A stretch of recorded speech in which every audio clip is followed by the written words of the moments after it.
Won 2 straight games over the D-backs, and Joe Panik has led the way. A 2-run homer Thursday night off Zach Greinke, and then a 3-run shot last night have been the decisive blows in each of the first 2 games. Now, Panik and the rest of the Giants take on their National League West rivals in Game 3 of the series next.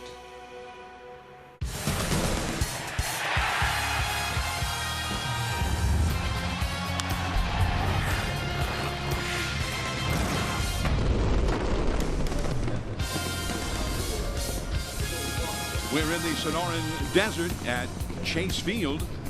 A little bit of an earlier start tonight. Temperatures in the 100s outside. Hello, everyone. I'm John Miller with Mike Krukow. Welcome to San Francisco Giants baseball. Now, we've had a couple of pitchers' battles here the first 2 nights in, which is a little bit unusual in this ballpark because it seems to be a great place to hit. Tonight, we've got 2 pitchers who have been struggling big time, and there may be all kinds of offensive pyrotechnics if past form holds true, and I mean the recent past for these 2 guys. Patrick Corbin of the D-backs and Jake Peavy for the Giants. Oh, you're right. If you look at the numbers, I mean, Patrick Corbin at home this year, he's 0-3 and an ERA in the 7s. And Jake Peavy, his last 3 outings, in 13 innings, he's given up 16 earned runs. So that should scare you. However, upon further review, if you look at Corbin's last outing against the Braves, he went 7 shutout innings. And Peavy in his last outing against Toronto, he went 5 innings and he struck out 6. And he really did give his team a chance to win. So what does that mean? It means we're going to pay attention to Joe Panik, because 2 nights ago he had a hot dog, hit a home run. Yesterday he had 2 hot dogs and he hit a home run. Today he had 3 hot dogs, and we're going to see what happens with that. Ooh, it's the old Babe Ruth sort of style there for Joe Panik, who's from New York. All right, stay tuned. We're going to have more from Chase Field. Giants D-backs, Game 3 of the series. The Giants have taken the first 2. Back with more after this.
Gathering on Star Wars night here at Chase Field for the Giants and the D-backs, Game 3 of the series.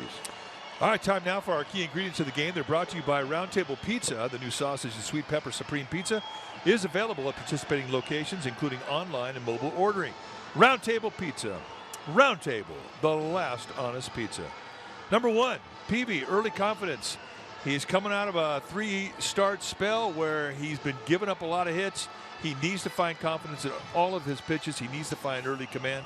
That's number 1. Number 2, Kelby Thomason in the lineup tonight. Brandon Crawford getting a day off, and Kelby Thomason has been very good with the bat hitting 318, 319 coming in tonight's ball game. He's our secret weapon. And number 3, clean defense. Always in this ballpark, you cannot make 90-foot mistakes. Those are our round table key ingredients. Giants have won the first 2 games. Jake Peavy trying to make it the first 3 games up against Patrick Corbin, the very strong young left-hander of the D-backs. Back with the lineups and the first pitch after this.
Have opened it just before game time in each of the first 2 games of the series, but those games were played an hour and a half later in the day than this one as the D-backs take the field. So it looks like we're going to start the game anyway with the roof closed here today. The Giants batting order now.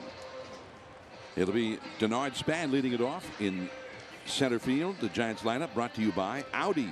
Visit a Bay Area Audi dealer today and get behind the wheel of the Audi model you've always wanted. So after Span, Joe Panik, and he's been the big hitter in the first 2 games of this series with home runs in each of the first 2 games, and they were the margin of victory in each game.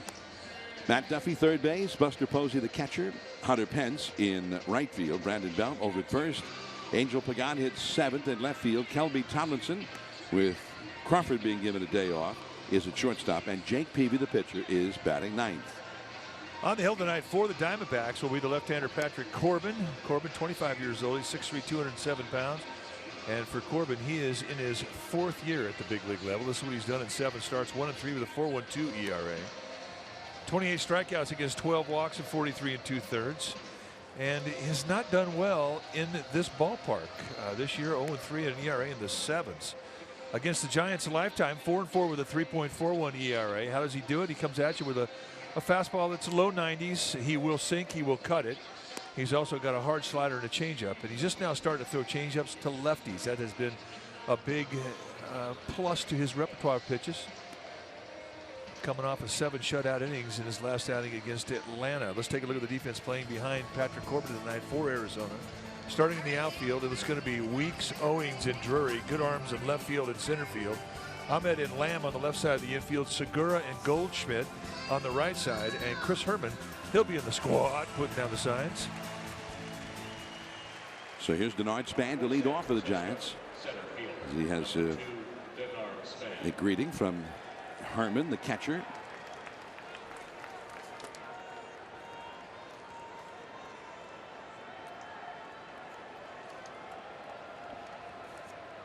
So Patrick Corbin, who's been tough on the Giants, especially lately, as he misses a little bit low at 91 miles an hour. In each of his 2 starts against the Giants last September, he did not allow a run. 7 innings in one, 6 innings in the other. And that's off the outside. It's I beg your pardon. That's a late call by Jerry Lane. It's 1 ball and 1 strike. Jerry Lane, a low ball umpire. If you put the ball between the catcher's knees, you could definitely lengthen out that strike zone on both sides of the plate. If you set an outside target, and even if you throw the ball across the inside corner, you won't always get it. But if you keep it between the pitcher's knees, you will do well. Or the catcher's knees, I should say.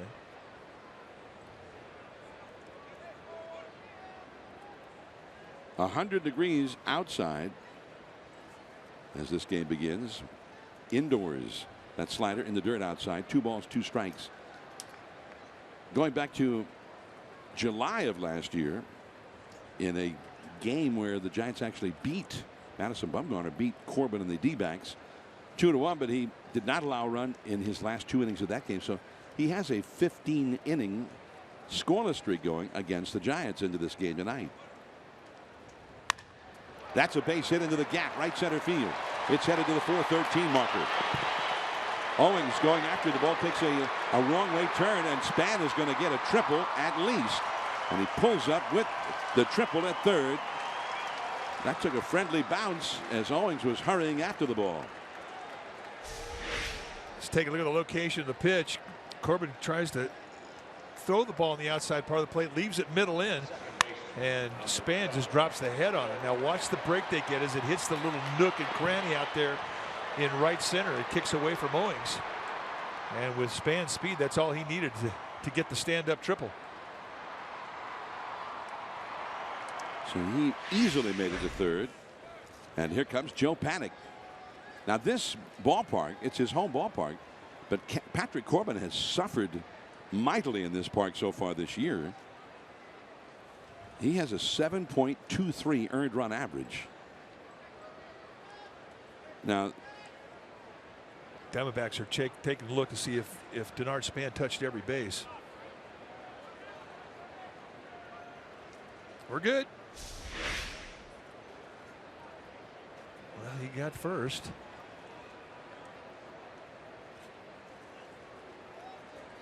Got second, and we know he got third. Kind of walked into third. That was really weird. Infield backed up for Joe Panik. And that is a flare just over Ahmed, and the Giants will take a 1-0 lead as Span crosses the plate. Joe Panik just flipped one out there and gets the RBI. Well, last night's ball game, Panik hits a 3-run homer that was just fair down the right field line, and he's going down the first base line. You could almost hear him, "Stay fair, stay fair, stay fair." Here, going down the line saying, "Get up, get up, get up," trying to get over the outstretched arm of Ahmed, the shortstop, and indeed it does. So some pretty good coaching right now coming from Panik as the ball is listening to him.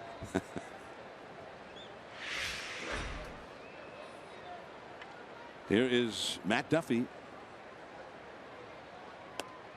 And that's ball 1. Now Corbin, I'm sure he was hoping to build off his most recent start. He pitched 7 shutout innings in Atlanta in his start before this one, but now he's back home, and right away it starts going against him.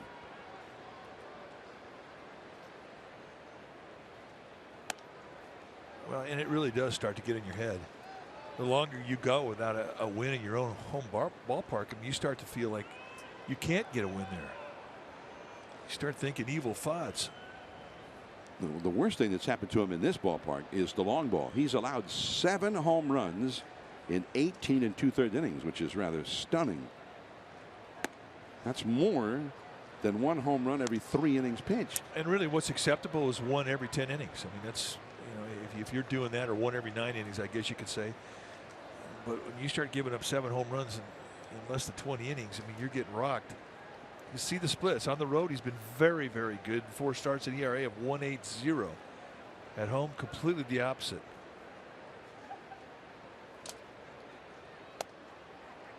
And that's called a strike eventually by Jerry Lane. 3-1 the count now to Matt Duffy. Corbin 4-4 lifetime against the Giants with a 3.41 ERA in 11 previous starts. His consecutive scoreless inning streak has abruptly come to an end. There goes Panic, and the ball is fouled out of play off to the right into the crowd. But if you go back and look at where Corbin pitched and why his ERA is under 2 on the road, he pitched in Los Angeles against the Dodgers, San Diego against the Padres, in Miami, Atlanta. Those are all great pitcher parks. They're big yards. So the small ballpark here at home, one that favors the hitter, he's not pitching well at, and I believe that has everything to do with what's in his head. 3-2 the count to Duffy. And Panic is back to the bag at first. The Dodgers play later tonight against the, actually is, yeah, it's later tonight against the St. Louis Cardinals.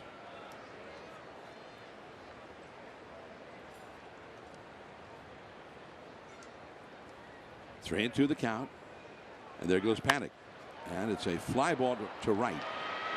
Drury over to the foul line, and that's the first out. So Corbin comes back after falling behind Duffy 3-0 to get him, and here comes Buster Posey. Buster hitting only .268. 4 home runs, a .328 on base average, and he's trying to get himself going. Giants are looking for signs that it's about to happen, but he was 0 for 4 here last night after having a very strong night here on Thursday night in Game 1. Ball 1. Buster Posey facing Patrick Corbin, against whom he has a .321 average, 9 hits, 28 at bats, and a couple of doubles. Segura, the second baseman, playing Buster to pull. He's over toward the middle. Right side of the infield's kind of wide open. That ball carried extremely well, considering that Buster was totally off balance in that swing. Yeah, he's got no lower body in this swing at all. He just reaches out, pokes. Just gives you an idea of how much carry is in this ballpark. And there's actually a little more humidity in the air tonight than there was the first 2 games of this series. But even at that, I mean, this is just all hands. And he hits it out there about 385. Now Hunter Pence. Pence has a .476 lifetime average against Patrick Corbin. Right over the outside for a called strike. You know, Pence is one of those guys too. He really is kind of true to form. The guys that he hits well, he sees well.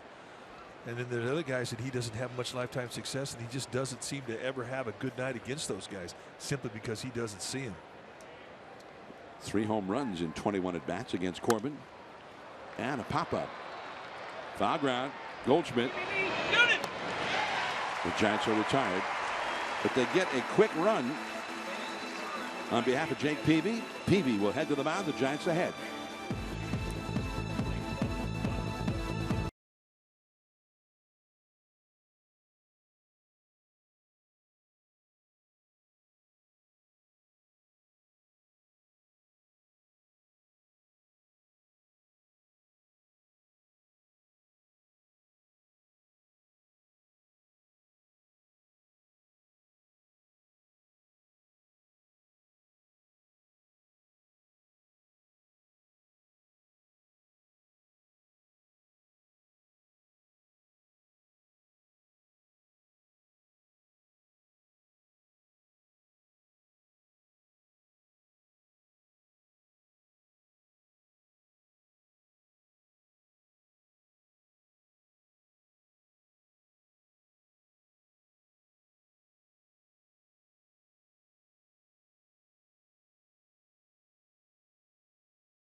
Right center field, a unique aspect of this ballpark.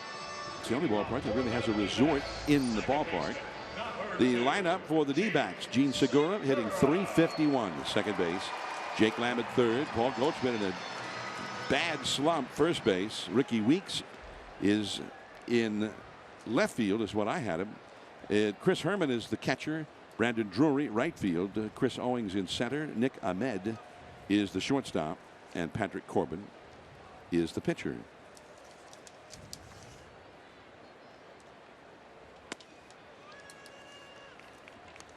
Jake Peavy on the hill tonight for the Giants. 6'1", 180-pounder. 34 years old in his 14th year at the big leagues. This is what he's done in 7 starts, 1-4 with an 8.47 ERA. So he needs to bring that down. Peavy lifetime against these D-backs 17-13. His 209 lifetime innings against Arizona with a 4.56 ERA. High 80s fastball with 2 types of movement, low 3/4 release, curveball, slider, and changeup. And for Peavy, he really has got to hit his spots and let this team know that he can throw any pitch over the plate anytime he wants. That'll be a big key tonight for Peavy. Segura, the former Milwaukee Brewer. And there's Duffy. One away.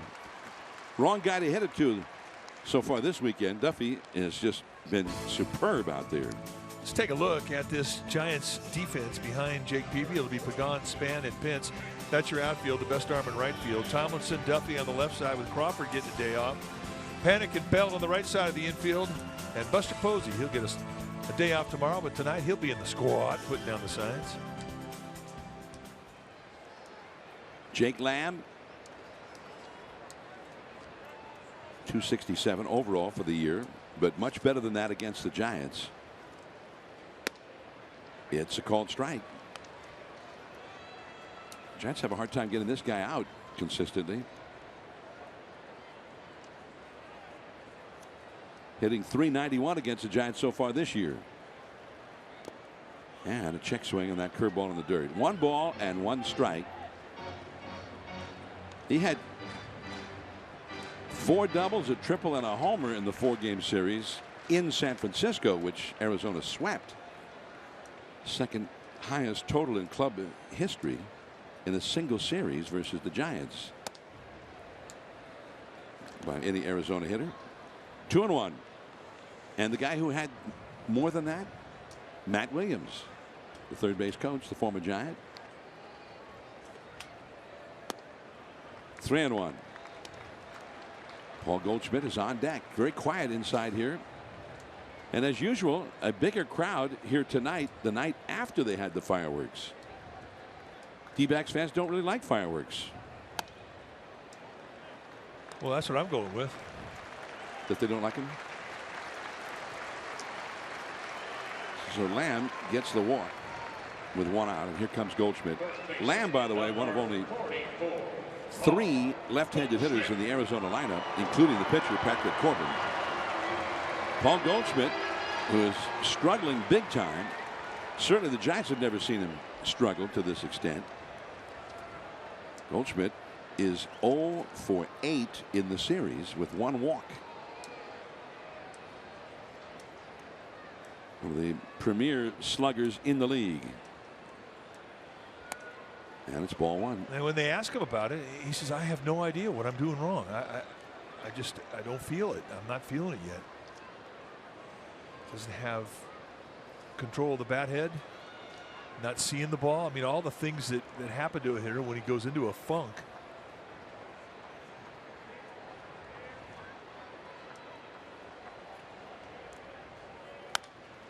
And that will go out of play off to the right.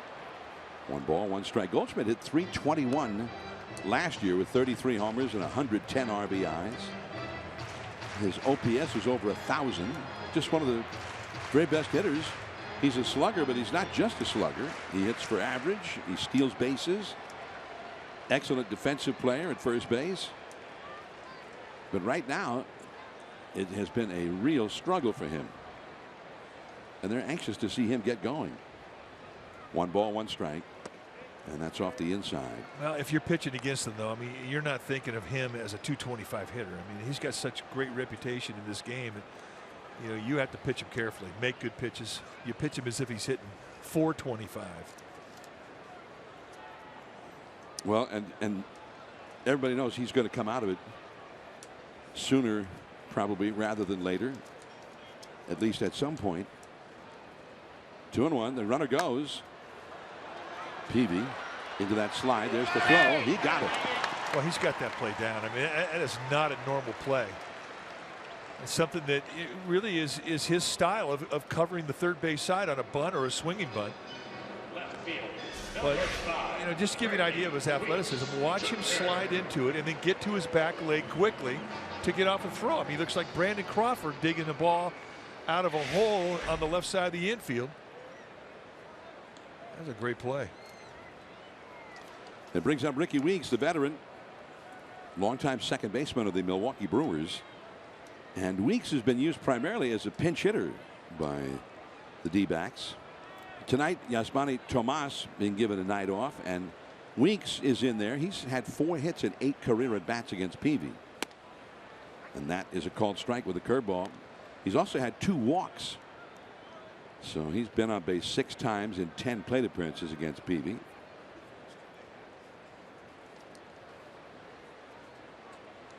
Ricky Weeks has only had 30 at-bats, no home runs, but he's 6 for 18 as a pinch hitter.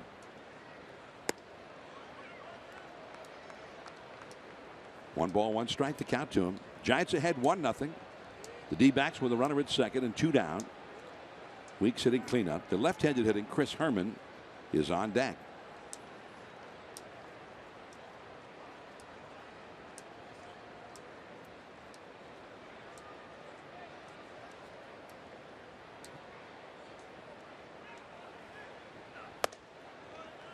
Now it's 2-1. Tomorrow's game is a 1:10 p.m. start. CSN Bay Area will have the telecast with Matt Cain taking the mound for the Giants against Ruby De La Rosa. And the Giants will head off to San Diego after tomorrow's game. 2-1 the count to Ricky Weeks. And ball 3. Well, he knows he's got ownage on him. He's got an open base here. So, hey, make good pitches. If he wants to swing at one of your pitches, great.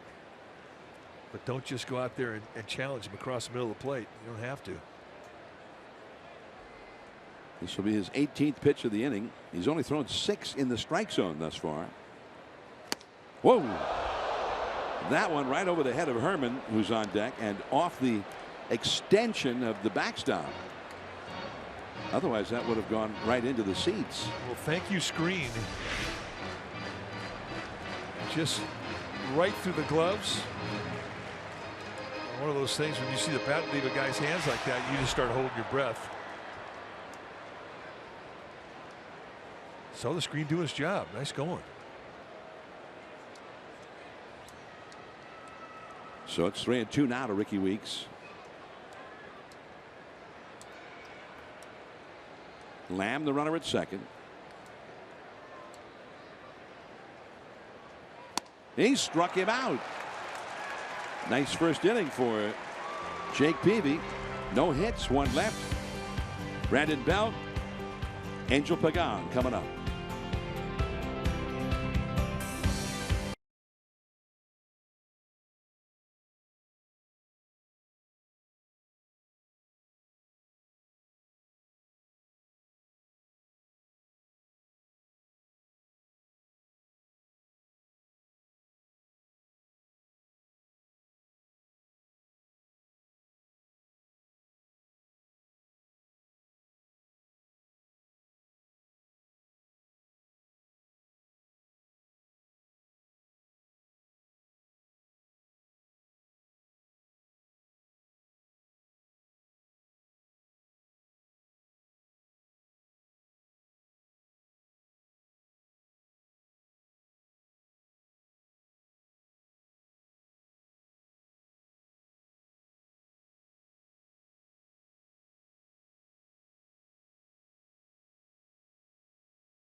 Weekend, May the 20th through May the 22nd. That's next weekend when the Cubs are in town. The Cubs, who had the best record in the majors by far. Saturday, 1 week from tonight, the 21st, the first 5,000 kids 14 and under receive a plastic bat and ball set. And Sunday, the Jets giving away Buster Posey kids hampers to the first 7,500 kids 14 and under, courtesy of Toyota. For more information about Play Ball Weekend, go to sfgiants.com/tickets. That is a foul ball off the bat of Brandon Belt as the Giants come up here in the second inning, leading 1-0. Yeah, that Friday night Cub Giants game is going to feature, if everything aligns right, Jake Arrieta and Jake Peavy. Jake Arrieta got his 7th win today. Right center field. Drury, plenty of room, a little bit shy of the warning track, 1 away. Another guy, we talked about Posey in inning number 1, kind of hitting a long fly ball to the outfield with no legs. Same thing happened here to Belt. He didn't have a lot of lower body in that swing. Now Angel Pagan will come up. Pagan played his first game back. He missed 11 in a row, and immediately he started making things happen. In fact, the one inning where the Giants scored all of their runs, the 6th inning, he led that inning off with a base hit, starting a 3-run rally. And it's ball 1. Pagan has a .319 average for the year, and he's done pretty well against Corbin, as you can see. He's also, as a switch hitter, hitting .361 right-handed.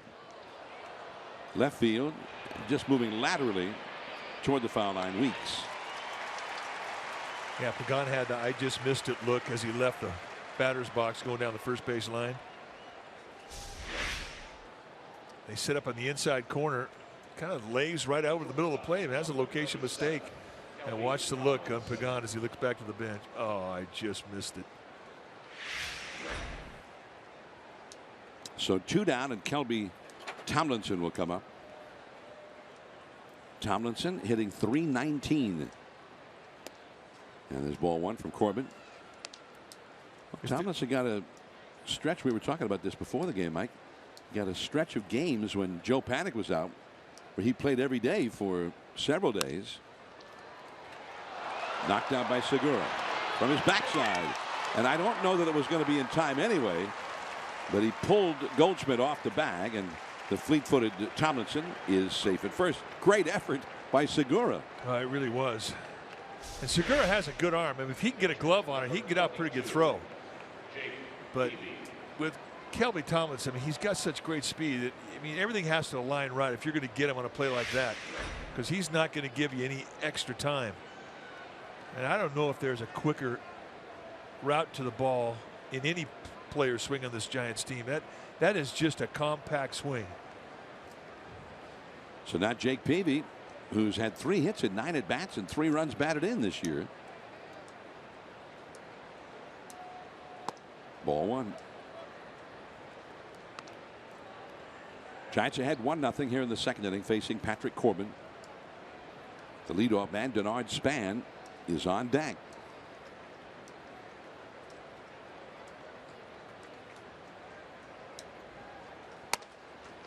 And that's ball 2. 2-0 the count. Part of the reason that Tomlinson is in there tonight rather than Brandon Crawford. Crawford has a soreness in his neck.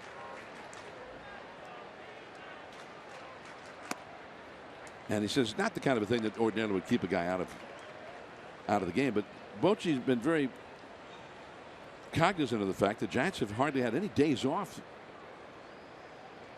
in the first 6 weeks of this season. And he's been trying to give some regular days off to the regulars and get guys like Tomlinson some regular action. That's caught by Weeks to retire Peavy. 1 hit for the Giants, 1 left. Chris Herman coming up.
Bottom of the second inning, time now for our Ford right choice for high quality and great MPG.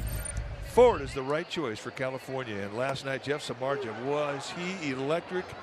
8 strong innings. He allowed a run, no walks. He struck out 3 in 112 pitches.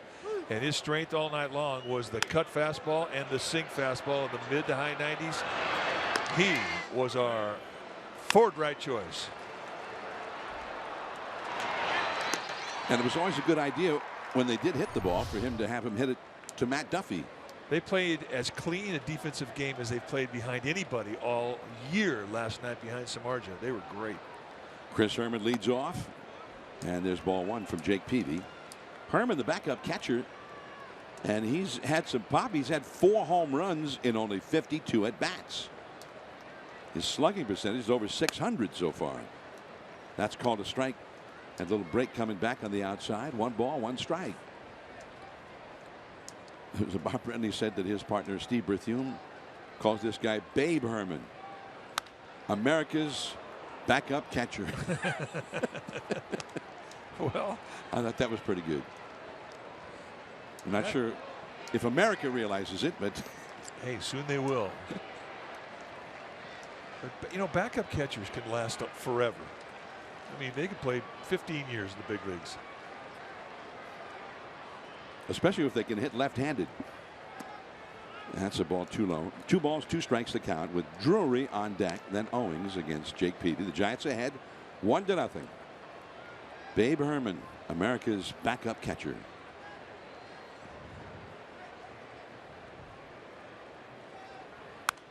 And that's out of play. Off to the left. See the little patch that's on the left side of everybody's chest tonight. It kind of looks like, you know, a convention where everybody has their name tags. But it is a little tag on their uni endorsing the Play Ball initiative. It looks like a name tag. I'm sorry. Hi, I'm Jake.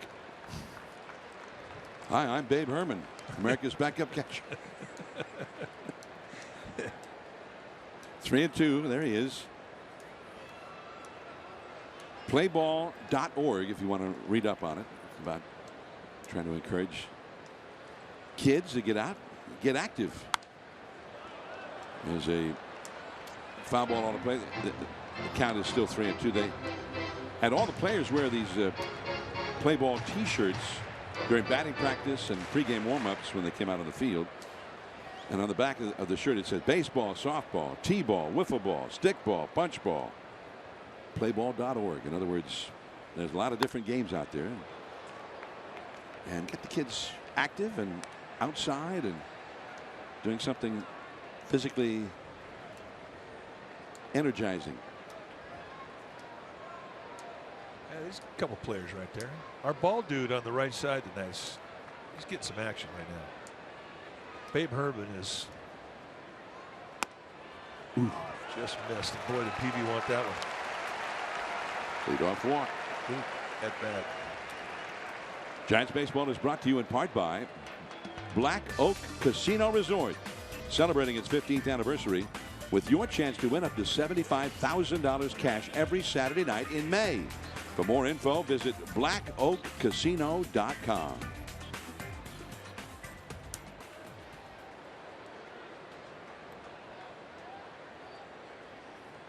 The little saguaro cactus action there out in the Sonoran Desert.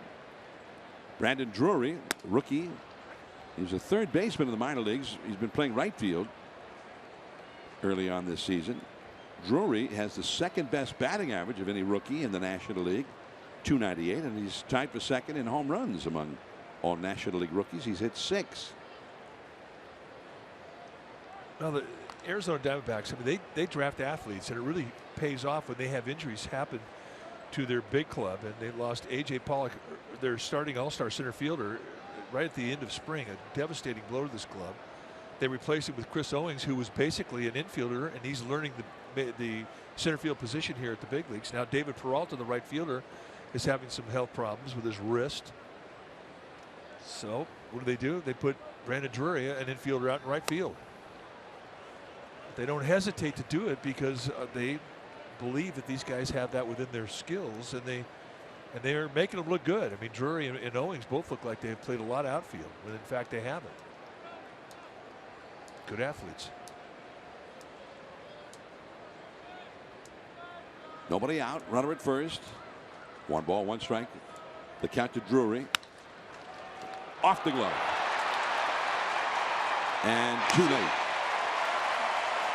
Not this time for Matt Duffy. He'll be charged with an error. Asked Duffy what's the fastest infield in the National League. He says, well, here. And not even close.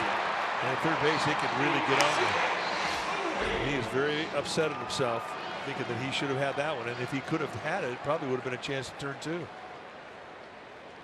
So now Peavy going to try and pitch through the air. Here comes Chris Owings. 287 average, 342 on base. A lot of speed. And Duffy, in deference to that speed, plays him shallow at third. In there for a called strike. Peavy's thrown 32 pitches already in this game. As many in the strike zone as out. He's walked 2 in the first 2 innings. But that was kind of a play that Duffy was turning in, not just last night, but the first 2 games of this series. Out of play on that foul ball. Strike 2. Duffy was making it look rather easy the first 2 games of this series, and it's just not. As you were talking about, Mike, it's very fast. There are a few bad hops out there as well. Well, I mean, you just have to be a little more accurate on a fast infield with your glove hand, because you're going to get speed coming your way.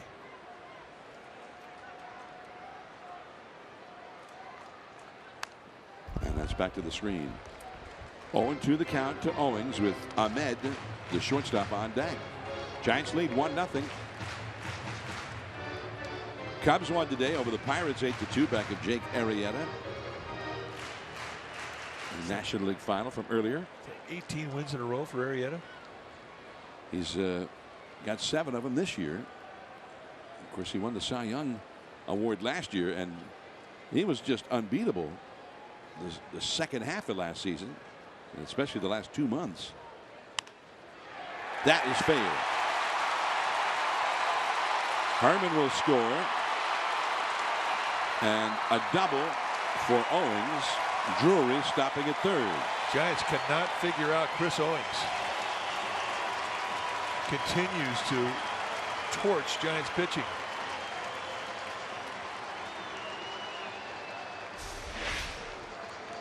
Two strike at bat, just rakes a top spinner.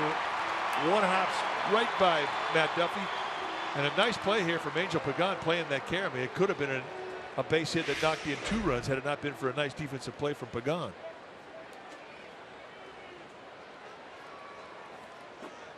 Well, there was a walk to put the first man on, and then the error. The Diamondbacks have taken advantage of those 2 gifts and have a run home and are threatening more. Nick Ahmed, the shortstop, who has hit 180 for the season. Ball 1. Giants pulled in at both third base and first base for Ahmed. The pitcher Corbin is on deck.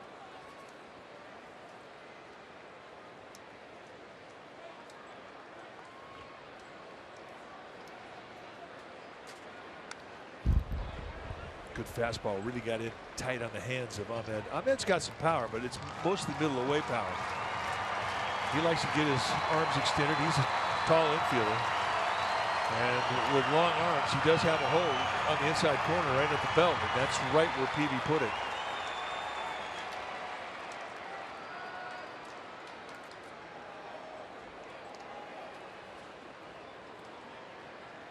Middle infielders are back in normal depth. A ball and a strike to count. Now 2-1. So ground ball, one of the middle infielders would get a run home, you would expect. An outfield struck decently. Would get a run home. He doesn't have to have a hit necessarily to get that go-ahead run home. 1-1 the score. Runners at second and third. Nobody out.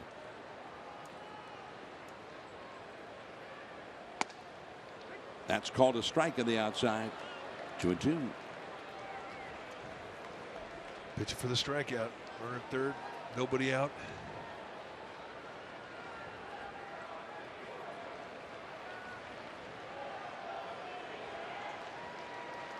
Avoid the middle of the plate here. The next two pitches with the pitcher on deck. Stay in the corners.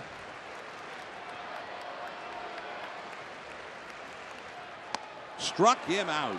Good pitch. He goes back with a two-seamer at 88 miles per hour. They set the target off the plate, completely off the plate. The movement just does leak back on the outside corner. Look at how wide this target is with 2-2. And that's a big pitch for Peavy.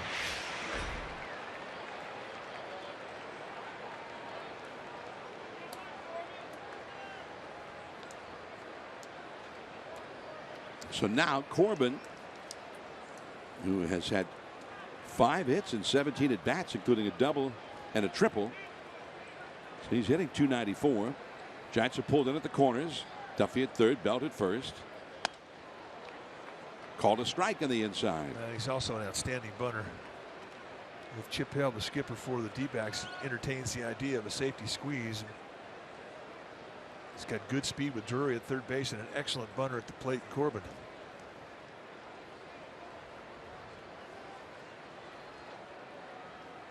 No 0-1 the count. Now he squares and bunts it foul. That one almost hit him. So the count is 0-2. Now Posey wants the high fastball up and in. That's right where Peavy throws it. The hardest pitch to bunt is a high fastball across the letters. They go right back up there again. He could back foot slider here. I mean, he's definitely going to try and throw a kill pitch here and strike him out.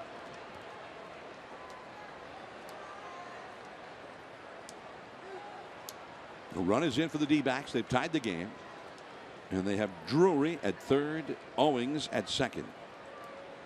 2 strikes to count to Patrick Corbin. And Peavy caught that ball. And he got off the mound in a hurry and turned it into an out. Well, I think Peavy is the best at fielding his position amongst this Giants pitching staff. And a lot of it has to do with the first step he gets off the mound. I mean, once you throw the pitch as a pitcher, you become an infielder. And I think Peavy takes that seriously. I mean, he's made 2 nice defensive plays tonight. He got Paul Goldschmidt on a little slow bouncer along the third baseline in the first inning. And now this one. But he's not out of it just yet. Runners still at second and third. And here is Segura, the leading hitter for the D-backs. He grounded out to third his first time. He's hitting .348 for the year. He began the night 5th best in the National League for batting average. He's had an excellent first 6 weeks of the season. Here's Owings at second with Drury at third. And ball 1.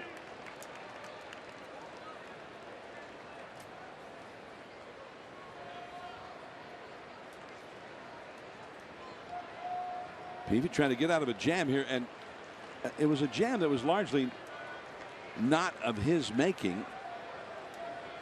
It was an error by Matt Duffy that helped fuel this.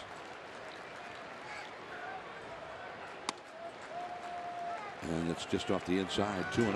Not missed much. I mean, you pick your poison here. You say you have an open base, which you do with Segura, and you can pitch him on the corner. But you also have Jake Lamb, who really has done well against Giants pitching this year, on deck.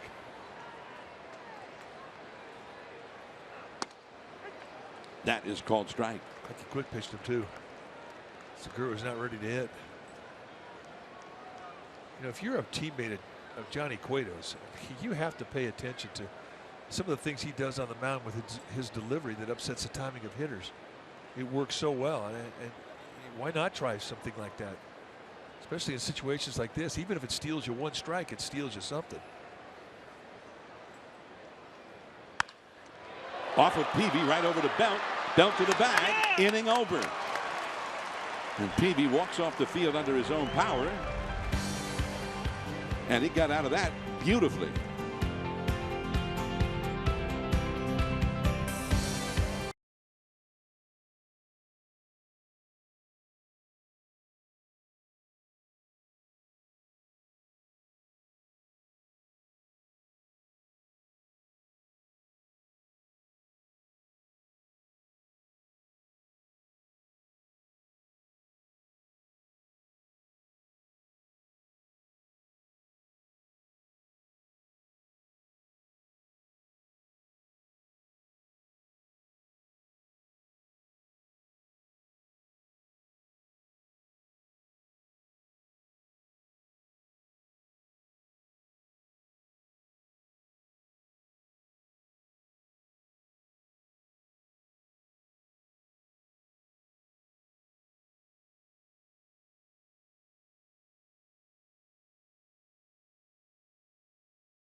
By McDonald's. Download the McD app on your smartphone for great deals on the food you love at participating McDonald's. Sunset in the vast Sonoran Desert. The Giants and D-backs in a 1-1 tie as we head to the third inning. And I don't know that it seemed possible that that Diamondbacks inning would end with a 1-1 tie. They had a run home and runners at second and third and nobody out. Here is Denard Span. It was one of those scenarios where, hey, if they get just one more, well, that's not too bad. They had second and third, nobody out, but they got no more. And Jake Peavy got the final out on a ball that looked like it might be headed for center field. And looked like he was auditioning for the San Jose Sharks. They should need help in goal. Although it sounds to me like they're in pretty good shape in goaltender right now. Well, I think Martin Jones has done a pretty nice job for the Sharks. But hey, in case they ever need a guy, Jake Peavy. Looks like Jake was studying Martin Jones's moves. Watch his left foot and glove. Hits a glove and then kicks really literally off his foot right over to Brandon Belt. Hey, they practice that, John. I mean, that's something. They do a lot of it spring training. Kick, save, and a beauty. Right field, Drury, and he played it on the hop. Yeah, I think he had visions of trying to catch that thing, but reality sort of set in. You can't let that ball get by you if you're an outfielder and you have a guy like Denard Span who has outstanding speed. So you play back. Smart play. And Denard Span's got 2 hits tonight, a triple, now a single. And he had base hits in his last 2 at-bats last night. He came into this game with a .358 on base percentage. So here's Joe Panik. He knocked in Span in the first with a single to left. And the count is 0-1. Joe Panik, who had a single and the booming 3-run homer in last night's game. And of course the 2-run homer against Zach Greinke in Thursday night's game. And those were the winning hits, as it turned out, Thursday, and he put the Giants ahead to stay last night. Ahmed. Wow, what a play. Double play.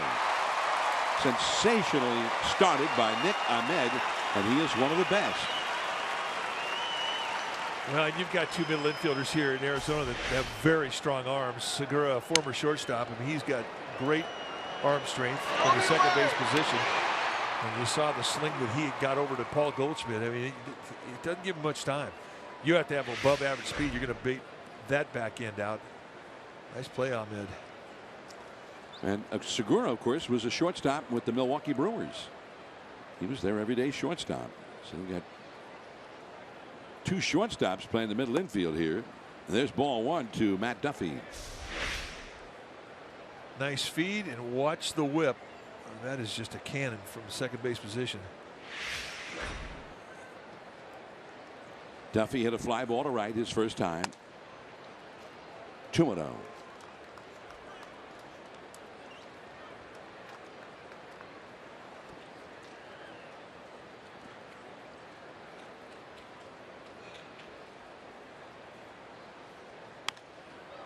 And it's popped up. Goldschmidt hustling over, and Herman. Goldschmidt trying to keep him from going head over heels into the camera well there. Well, I think he did a good job. You wouldn't get a whole lot of help from the camera guy down there. All right, backup catcher. You get a chance to make a great play. Here's your opportunity. Now Goldschmidt. Whoa! But I'll say this about our camera guy down there. He's got an excellent shot. I can tell you how many cavities Herman has. He got the shot. Which is his job when you think about it. He's a pro. 2-2 now to Matt Duffy. Now, if Goldie hadn't been over there to save him from falling in, Herman might have had gashes and bruises and contusions and maybe chipped teeth and whatnot. DL, easy. But our guy got the shot. That's right. If all of that other stuff had happened, he would have had the shot. Duffy is retired. Strike three. Here it comes. Great camera work, in focus, very steady. A pro's pro.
PG&E. PG&E's CARE program provides assistance on energy bills for qualified low-income customers. Learn more about CARE at pgne.com/care. PG&E, together building a better California. Nighttime settling in here in the desert. Giants won, D-backs won, last of the third. And Jake Lamb will lead off against Jake Peavy. Goldschmidt and Weeks to follow, the 2, 3, 4 spots in the Arizona batting order. Lamb walked his first time. And that's in there for a called strike. San Diego playing in Milwaukee tonight, leading 6-2 there. Padres have had a very strong week. They really have. It started off with a doubleheader sweep of the Cubs. First time the Cubs have lost 2 games in a row. And it happened in Wrigley Field. Padre pitching has really been steady. The Giants will be in San Diego starting Tuesday. They get one more game here. Madison Bumgarner, Johnny Cueto, and Jeff Samardzija are lined up to pitch the 3 games in San Diego. Past Peavy, but right there is Tomlinson. 1 away. Fans get up to the minute you're up with Today in the Bay. See news that's happening now and weather and traffic every 10 minutes. Watch Today in the Bay weekdays starting at 4:30 a.m. on NBC Bay Area. Channel 11, Cable 3, and 703. Some Giants fans down here. Always a lot of Giants fans in this ballpark. Here's Goldschmidt. Off the end of the bat. And Span. I think when that ball was hit, Span thought, oh man, I'm going to have to run like crazy. And then all of a sudden he realized, oh, it's coming right to me. Kind of hit right off the end of the bat. It wound up being sort of a changeup type fly ball. A 1 pitch out, and that is a gift. Goldschmidt is 0 for 10 in this series. His batting average is now .221. When the Giants hit town, he was hitting .240, and it had been on the move upward. Ricky Weeks. Foul ball, strike 1. Weeks struck out his first time to end the first inning, and that was a big sequence because the D-backs had a runner in scoring position with 2 down, and Peavy against a guy who's had some success against him in the past, and he struck him out. A couple of veterans. 2 down, nobody on. 1 ball, 1 strike. Peavy could use a quick inning. You're right. He's had to throw a lot of pitches first couple innings.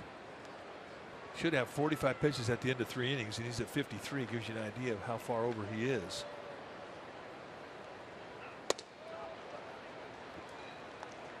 Two and 1 the count now. But when you're on the mound, you're not thinking about pitch count. You're thinking about get people out. End of story. Now, if you're Dave Righetti, the Giants pitching coach, it's a whole different deal. You're thinking about pitch count.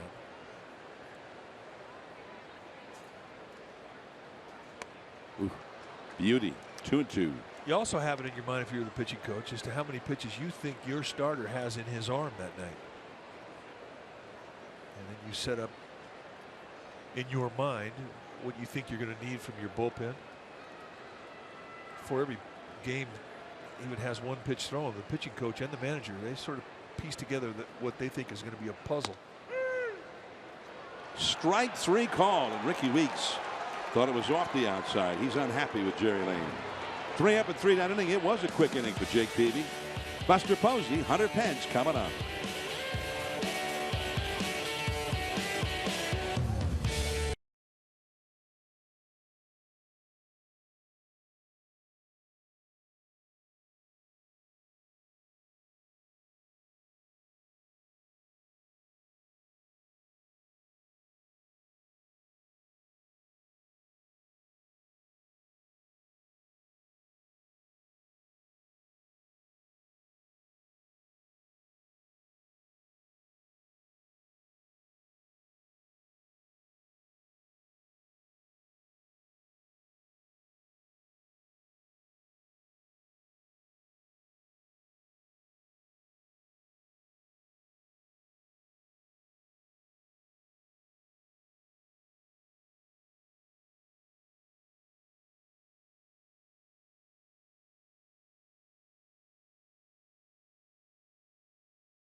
Chase Field.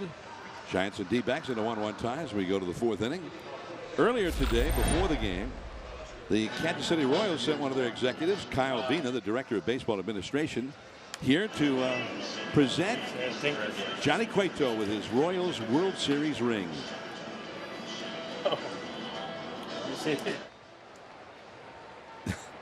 Wow. Fit like a glove. That is a beautiful ring. And you don't get one of those unless you earn it. Johnny Cueto's first World Series ring. And he won Game 2, a complete game victory over the Mets in that World Series.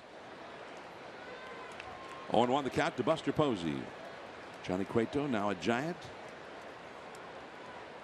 And he's got 5 wins for the Giants. Buster flied out to center his first time, facing Corbin. And that's called strike 2 on the inside. And we talk about Jerry Lane, the plate umpire. You can really stretch the corners if you hit the catcher's glove between the knees.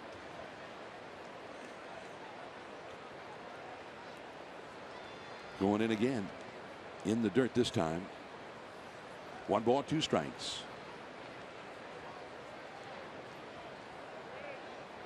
Well, I don't know what it is out right now. I'm sure it's still right around 100 degrees. It was 100 degrees outside when the game began just about an hour ago. Buster fouls one off. They pumped the air conditioning in here from the time they closed the roof. They have to leave the roof open during the day so that the grass gets sunlight so it can live. And they close the roof, what, 3-4 hours before game time, and start pumping the air conditioning in. And that's off the inside to Buster. 2-2 the count now. It was 77 degrees indoors when the game began. But what they did was they waited until the fans would no longer be in any vestiges of the sunshine as Buster has himself a base hit.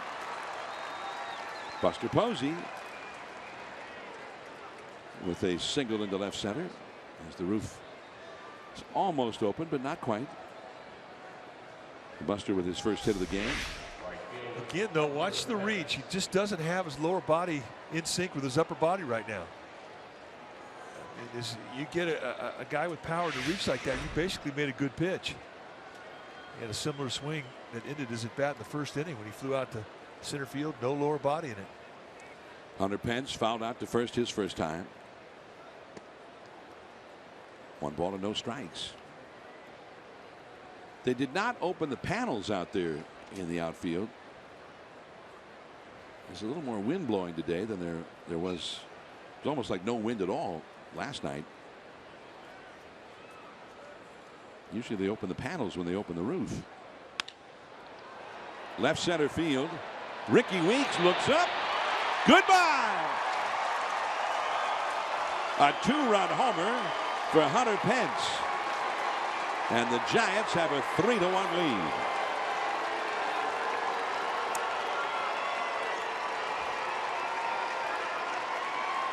And a career milestone for Hunter Pence. That is his career 200th home run. Well, and he gets it with impressive fashion when you consider that it was a pretty good pitch. Corbin's not thinking he hung anything. Hunter Pence just went down there and beat it. That's a real strong-handed swing. Watch his down low, like a changeup, and he just goes down and nails it. You talk about a guy with strong everything. Well, there he is. That's a strong-handed swing.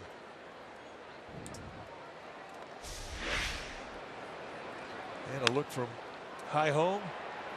Just a low line drive with lots of carry in this ballpark. Probably the only ballpark in the league where that goes out. But hey, it's 200, baby. Really, it left his bat. It was a changeup, like you say, that came in what, 80, 82, 81?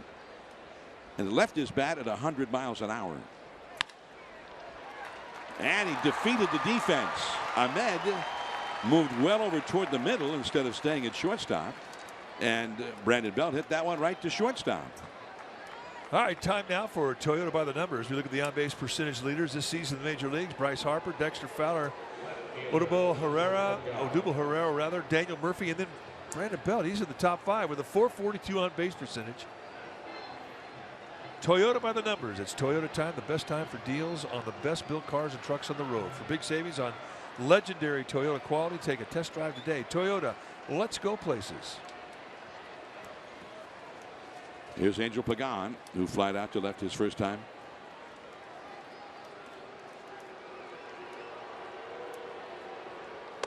That home run, by the way, is the 8th allowed in 21 2/3 innings in this ballpark by Patrick Corbin. Now, if I'm Patrick Corbin, I'm saying if they'd left the roof closed, it wouldn't have gone out. Yeah, that's exactly what he's thinking.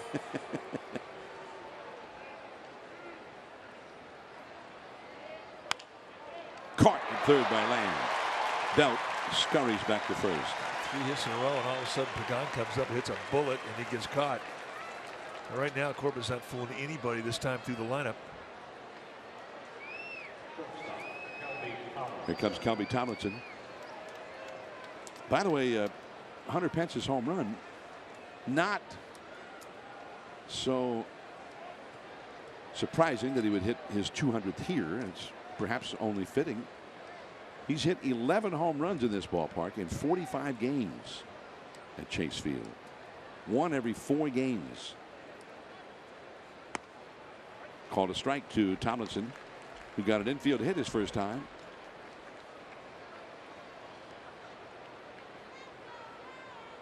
Belt the runner at first.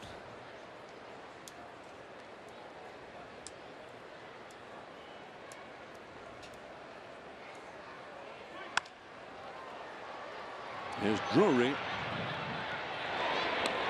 And out number 2, Jake Peavy will come up. Belt still at first. 3-1. The Giants are leading on the Hunter Pence home run. 385 feet was the estimate on the MLB at bat app. So Jake Peavy hit a fly ball to left his first time. Giants have now homered in all 3 of the games in this series, 1 in each. And somebody besides Joe Paddock gets one. Peavy drills one down the right field line. Foul. He took that swing like he was trying to go to right.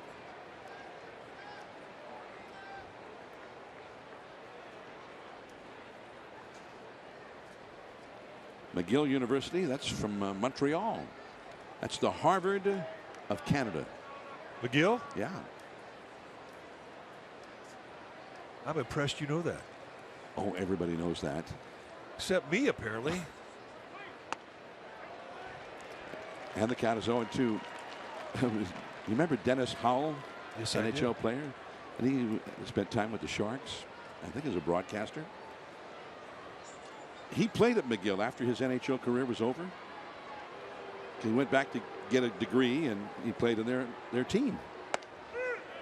But you could be an ex-professional player and go back? Yeah. That impresses me, too. And he had a good story, and I'm going to tell you when we come back. Jake Peavy gone on strikes. Hunter Pence, his 200th career homer. And the Giants lead 3-1 as we go to the last of the 4.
Hey, check out the Silver Slugger 3-pack. Access to 3 games starting at $99, including the June 25th game against the Phillies.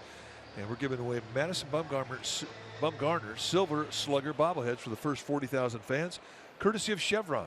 The pack also includes a limited edition coin commemorating our 3 recipients of the 2015 Silver Slugger Award.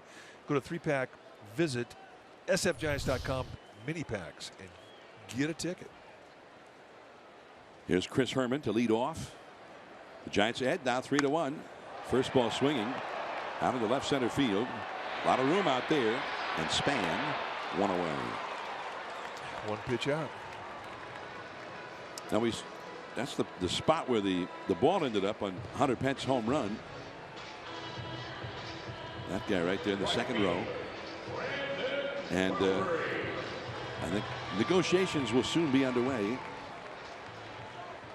to there we go. See if they can retrieve that ball to present to Hunter Pence. It's the ball from a career milestone for him.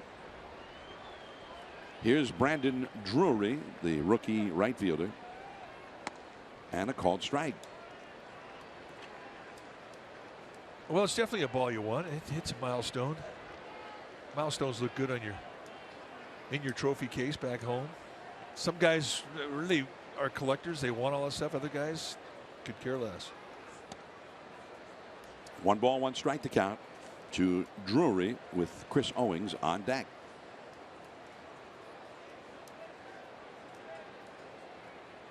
Drury hit one sharply at Matt Duffy, who could not handle it, and it went as an error in the second inning. And he swung at that one. That curveball from Jake Peavy. He tried to check, couldn't do it.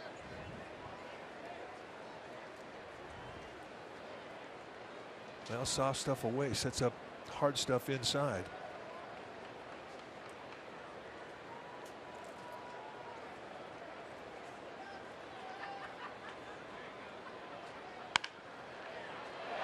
And that shot right over the glove of Matt Duffy. Man, that ball was just scorched by Drury, so he's aboard with a hit.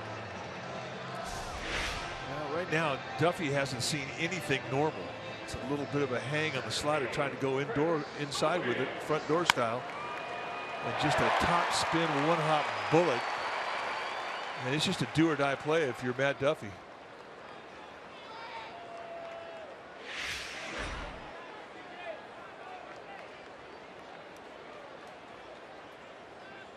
And they say that left the exit speed off the bat, 100 miles an hour by Drury. And then have a bad hop. Good luck. Just be thankful you weren't standing in front of it. It was frightening. I can't imagine what it was like if you're Duffy. Frightening just to watch it. Duffy. Tomlinson not in time at first. And Owings, he's just too fast. Now he's the fastest Diamondback.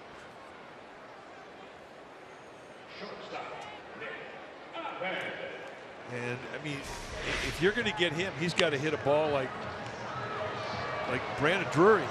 There's not enough speed over to Duffy to be able to get it to Panic in time. And Panic can be pretty much, if you get it to him in time, he's going to get just about everybody in the league. He's got a good arm at second base, and he's very quick on the pivot. But Owings is too much foot speed. Nick Ahmed struck out his first time. And Owings back to the bag. Owings, with all of his speed, not a prolific base stealer. He has 5 steals, tied for the club lead in that category, but he has not been thrown out trying to steal. I think he's one of those guys that if you're bad at holding a runner on and you're not quick out of the stretch position as a pitcher, he'll take advantage of you. He's a smart base runner. He's a good player. I like this guy. Always does a lot of things for you. Dave McKay, the veteran first base coach, spoke to Owings after that last throw over. Ahmed struck out his first time, and he takes ball 1. Posey came up ready to throw. Dodgers and Cardinals are underway on the out-of-town scoreboard, and they are scoreless at the end of 1 at Dodger Stadium.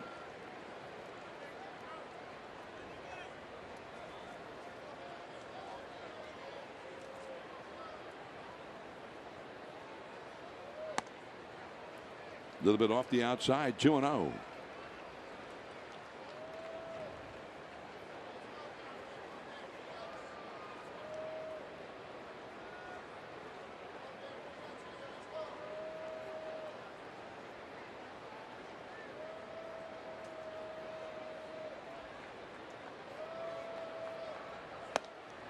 And it's a steal without a throw. So Owens with the great jump. And I don't know what kind of grip that Peavy had. I mean, or what kind of grip that Posey had. Peavy pretty quick out of the stretch. I had him at 1.12 seconds. I mean, that's quick right there. And there's your answer right there. Posey did not have a grip. That's why there wasn't a throw. Now first base is open with the pitcher up next and 2 down. That's why I never thought you would have one of your best base stealers hitting the 7th position in the National League, because if he's successful, then you can just walk the 8th guy and pitch the pitcher. But you can do it if you have a good hitting pitcher, and Patrick Corbin is a good hitting pitcher. 3-1 the count to Ahmed. And he spins one in there for called strike 2. 3-2.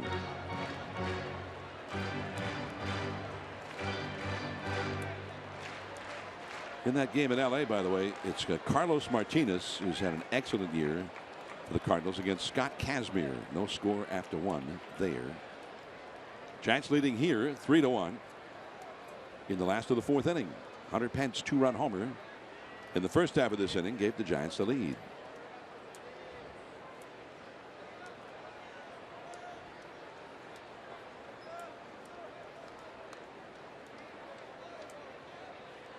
Three and 2 the count.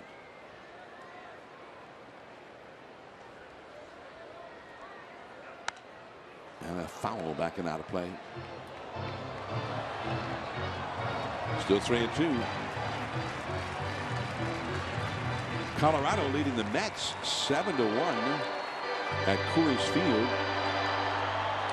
in the last of the 3rd inning.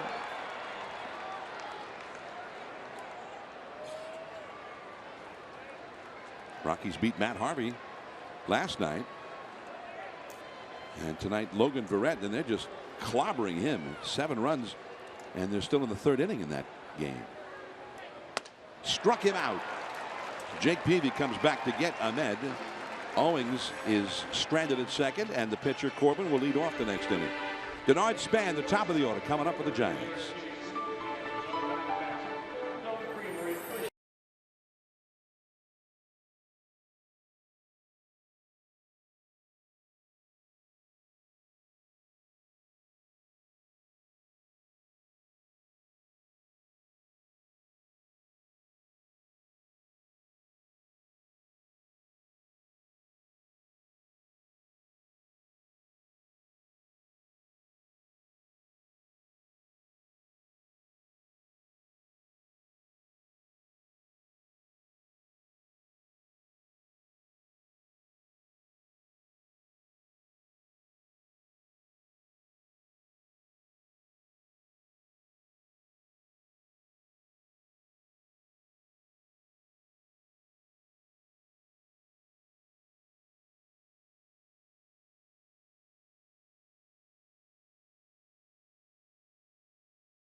It's Toyota time. Best time for deals on the best built cars and trucks on the road.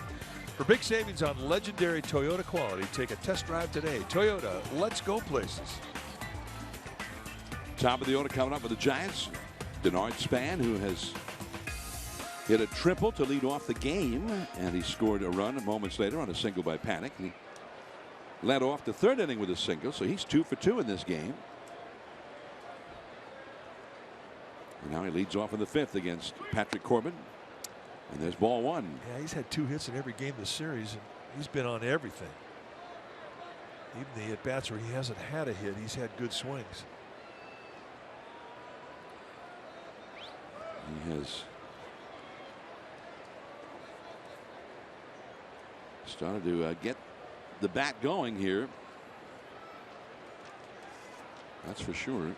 Really has. I mean, he came into the series hit 246. He's at 270 stepping into this at bat. And he curved him for a strike.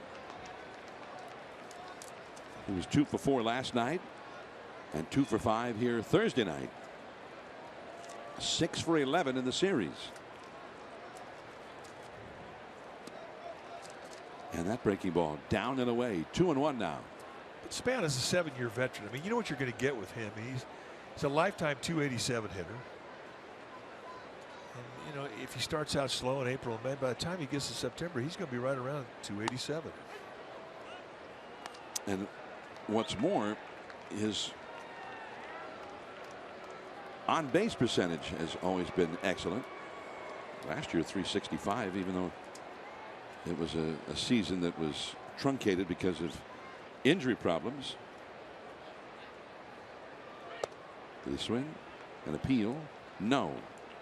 3-2 the count. Third base umpire Trip Gibson.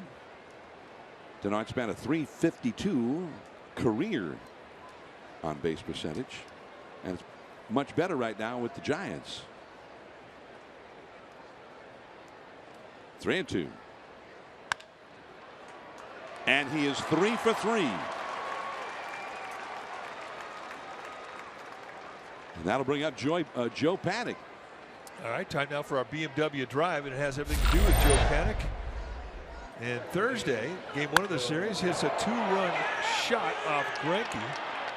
And for Paddock, that was home run number 4 in the year. And then last night, the 3-0 count, the first time in his career. 37 3-0 pitches. He had never swung at one. This one, he pulls the trigger on, hits a 3-run shot off Shelby Miller. That was the big swing of the bat in that game. So time for our BMW drive, the ultimate driving machine at Bay Area BMW.com.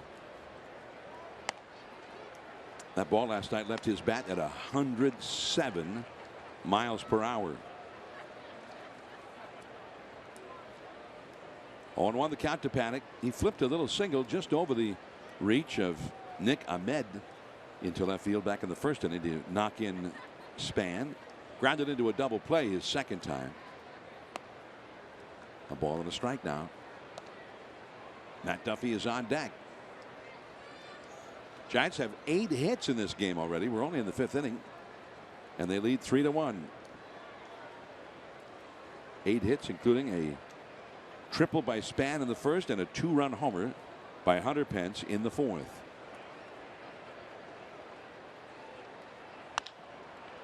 There is Goldschmidt. 1. Ahmed back to first. Another double play.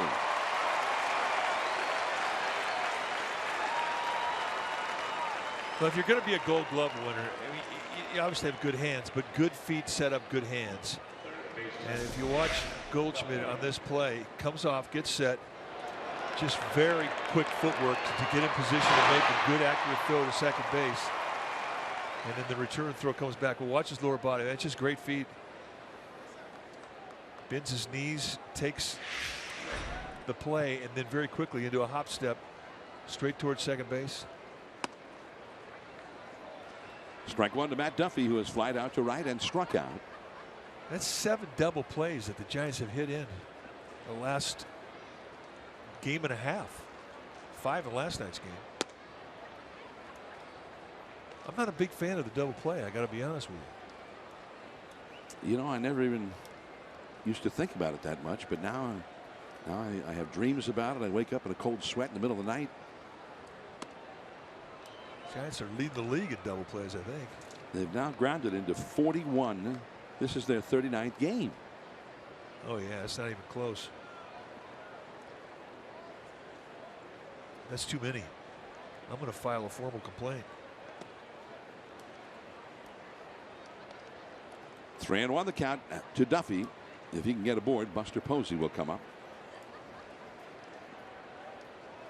Last night it was uncanny there for a while. Every time they had a chance to ground into a double play, they did. Duffy gets the walk, and Buster will come up. First walk allowed by Patrick Corbin, and the catcher Herman out to the mound to talk to him as Buster heads to the plate. Posey has flied out and singled and scored a run. He singled just ahead of Hunter Pence's home run in the 4th inning.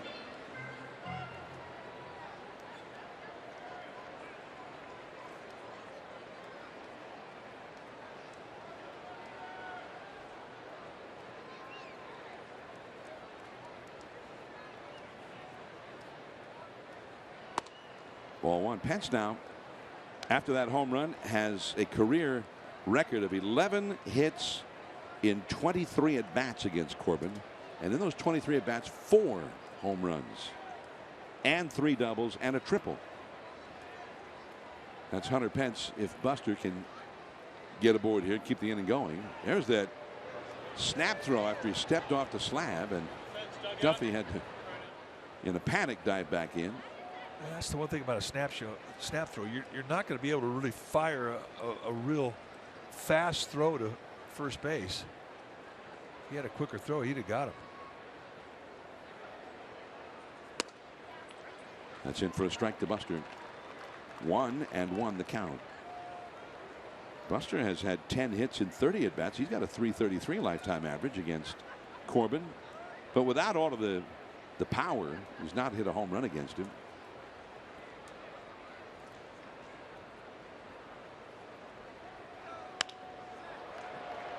There is Ricky Weeks. That's the inning. Hunter Pence will have to wait until the 6th inning to come up. Corbin and the top of the order coming up against Peavy.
X1 will change the way you experience TV only from Xfinity.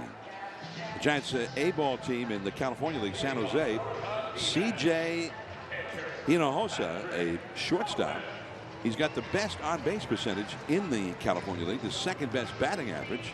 He's out of the University of Texas. He was an 11th round draft choice last year. He's only 21.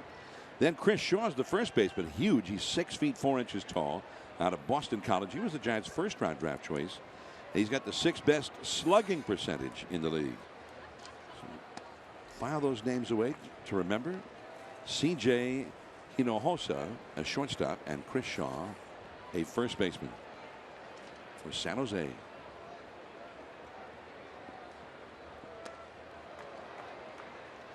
Corbin swinging at a ball in the dirt.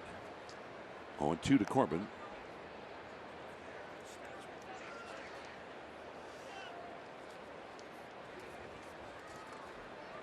Corbin popped up a bunt attempt. It was caught by Jake Peavy with a dive.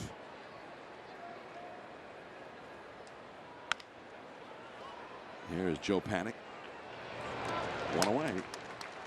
Corbin is 0 for 2, and we go to the top of the order for Gene Segura. 3-1. The Giants are ahead. I was telling you about Dennis Howell, the Sharks, who are doing real well in the postseason, the Stanley Cup playoff this year. Dennis Howell went to McGill University after he retired as an NHL player, and he played on their team. And he said it was a kind of a different experience with these young, very well educated kids who were going for their degrees as scientists and who knows what all. He said the first game he played, they cleared the puck behind their own net, and he was the guy with the puck. And 2 of his young teammates skated toward him frantically, and they said, "Please, sir, make haste, for soon they'll be upon us." Hunter Pence takes care of that one. Hit hard by Segura. 2 down. "Please, sir, make haste, for soon they'll be upon us." And he said he had a hard time sort of not just doubling up in laughter. He said that it's the only time as a hockey player that any teammate ever called out to him in that manner. But hey, it happens every day at McGill. 2 down. Here is Jake Lamb. Of course, that's a lot of people like to call it the Harvard of Canada. You went to the Harvard of California. As I did. Cal Poly, San Luis Obispo. Harvard of the West. I had never heard it called that until you told me. Lamb pops it up foul and out of play. 2 down, nobody on. Lamb has walked and grounded ashore. Well, you just hadn't spent much time around guys from Cal Poly. But now you understand. Yeah.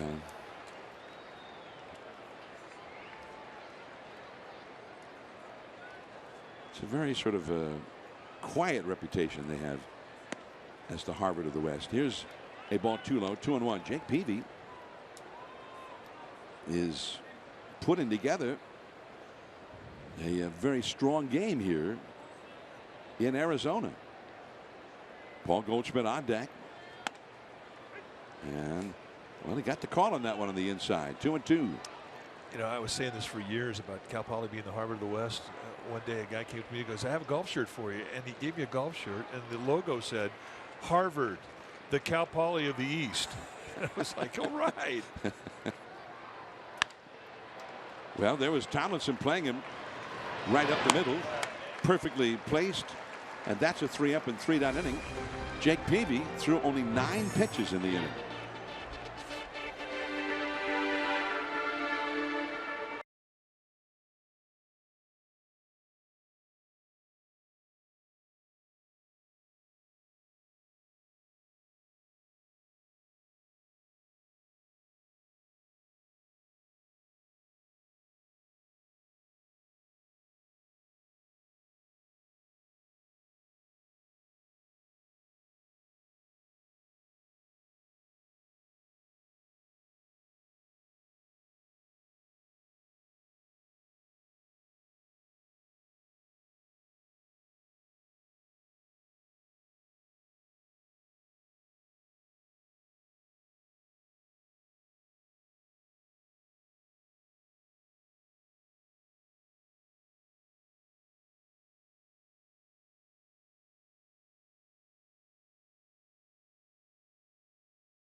by the California Association of Realtors, Champions of Home. Visit championsofhome.com. The Giants will come off this road trip and tee it up against the team with the best record in baseball. They're going to face their Cy Young horse. That's Jake Arrieta, who's scheduled to pitch next Friday.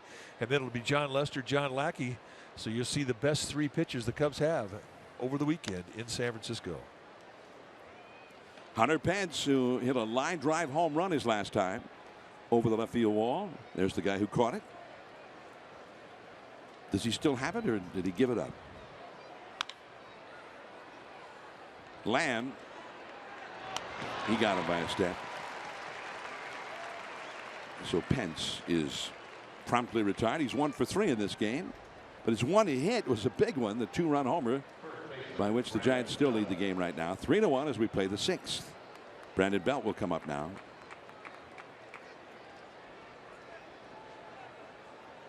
Belt has flied out deep to right center and singled.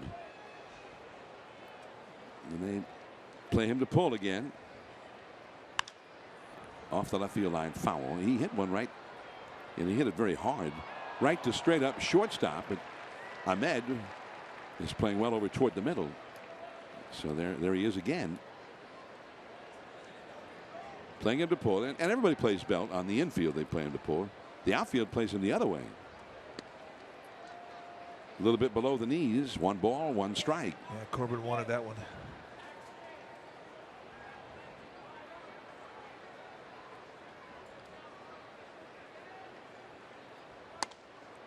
You know, if you were a betting man, and one of the bets you might have would be, all right, what's the over-under for 3 ball counts that Brandon Belt will have in a ball game? And you would set the line at 3. Would you bet the over or the under? The guy, I mean, he takes an 0-1 count to a 3 ball count daily. I mean, he's just a human 3 ball count walking around. He's walked 30 times already. That's a called strike. 3-2 now. Now they shift around. Now they're going to completely overload on the right side. 3 infielders to the right.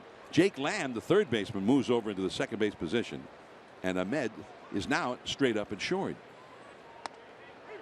Strike 3 called, and Belt knew it. Good breaking ball for strike 3. So 2 down. MLB.TV Premium, the #1 live streaming sports service, delivers everything you have come to expect and more. Watch every out-of-market game live in HD on over 400 supported devices. It includes a free subscription to At Bat Premium, the #1 app for live baseball. Visit MLB.TV for details. Blackout and other restrictions apply. See, I tried to put that last part in there really fast. I thought it sounded not very good. Very good. I'm not very good at it. Blackout and other restrictions apply. There's a technique to that. Angel Pagan, who has flied out to left and lined out to third. 0 for 2. Batting with 2 down, bases empty. The Giants ahead 3-1.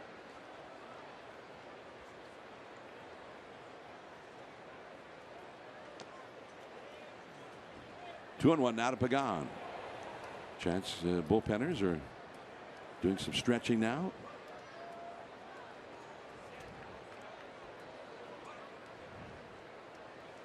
I mean, if you're starting pitcher, I mean, you really don't want to see that. You get around the 5th inning, guys are stretching it out. And the Giants go down in order. Jake Peavy. Some big hitters coming up, starting with Paul Goldschmidt. 3-1 Giants.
Sixth inning. It's time now for our Jeep play of the game. And Thursday we go back to Joe Panik making a dive to his right with a sidearm flip, and he gets the force. And it's like he comes up with a miraculous play every day. That is the play of the game, brought to you by the Jeep Cherokee with an EPA estimated 31 highway miles per gallon. It's the perfect choice. Visit Jeep.com for more information. Jake Peavy back to work here in the sixth inning. Paul Goldschmidt stands in, and the curveball is off the outside. Goldschmidt has hit one to Peavy, who turned it into a beautiful play, and he is flied out to shallow center. 0 for 2. And he takes ball 2. And Goldschmidt's only walked one time so far in the 3 games of this series. He's gone 0 for 10. But he's had 36 walks for the year, second most in the league. And Peavy drops that curveball in there for a called strike. 2-1. Bryce Harper began the day leading the league in walks. Then Goldschmidt, then Brandon Belt.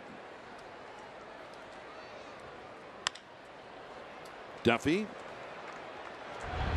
And so it goes for Goldschmidt right now. 1 away. He's 0 for 11 in the series. So here comes Ricky Weeks. But you know, that's like a shooter in basketball that goes cold. He's got like a 1 for 22 going. He has to keep shooting. And this is the same thing about Goldschmidt. It's not like you can sit him down. You got to let him swing his way out of it. You just know somewhere down the road he's going to come out of it, and somebody's going to pay for it. And the Giants, I don't think the Giants have ever shut him down the way they have so far in this series. He has been poison to the Giants. Foul ball, strike 1 to Ricky Weeks, who has struck out in each of his first 2 trips.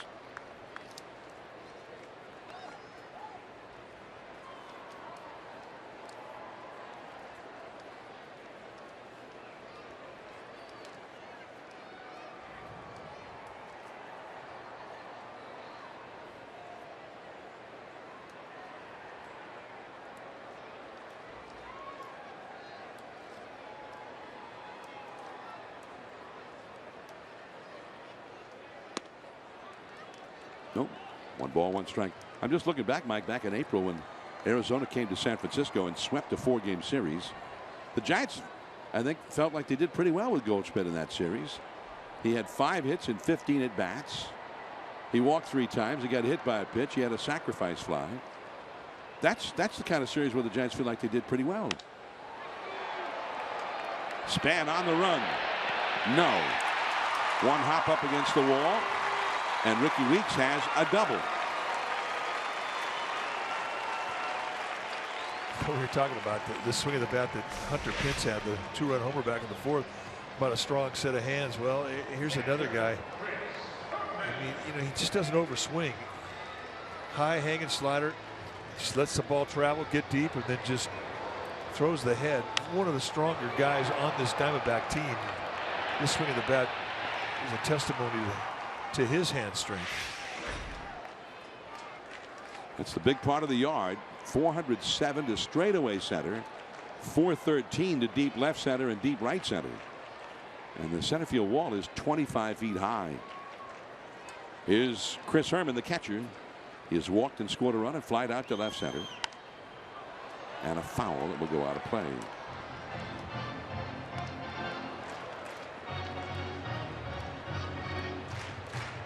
Herman has not hit particularly well for average. It's below 250. His on-base percentage is very low, but he's hit quite a few home runs as Derek Law is now warming up in the Giants bullpen. 1 ball, 1 strike. Herman 4 home runs now, 53 official at bats. Not bad from a backup catcher. Wellington Castillo, the regular catcher, has 7 home runs. Jake Peavy in the 6th inning. Been one of his outstanding games of the year up till now.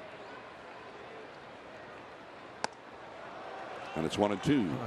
He's utilizing that 2 types of movement to go to the same location right there in the inside corner at the belt. He's going with a little cut that runs into a lefty, and he's doing it with two-seam movement that runs slightly away from a lefty, but still nailing the same spot. I mean, that was absolutely Raposi wanted that ball.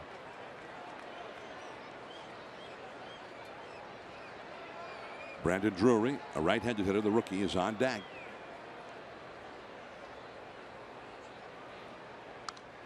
And a foul right back beneath us. Went right back in there again. If a guy's breaking down with his swing on that inside corner at the belt and he's still swinging at it, you got to keep pounding it. Jake Peavy, who's now thrown 89 pitches, as you can see on our little score box up there. Is that what you call it, a score box? That's what we're calling it tonight. Okay. I've never really thought about it, to be honest. It's a thing. Our score graphic.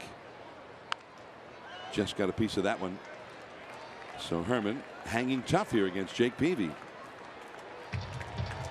Jake just had his quickest inning of the game in the 5th. He retired the side in order on 9 pitches. Derek Law continues to heat up. There's Mark Gardner, the Giants bullpen coach. 1-2 the count. Tomlinson plays right up the middle for Herman. That was a bluff. Ricky Weeks scurried back. You see where Tomlinson is positioned. Peavy will try it again. Struck him out. Buster came up ready to throw. As Tomlinson broke in behind Weeks at second. 2 down. 5 strikeouts for Peavy. And you know, it always means a little more when you have a runner in scoring position and you can get that strikeout. He's done a nice job of that tonight.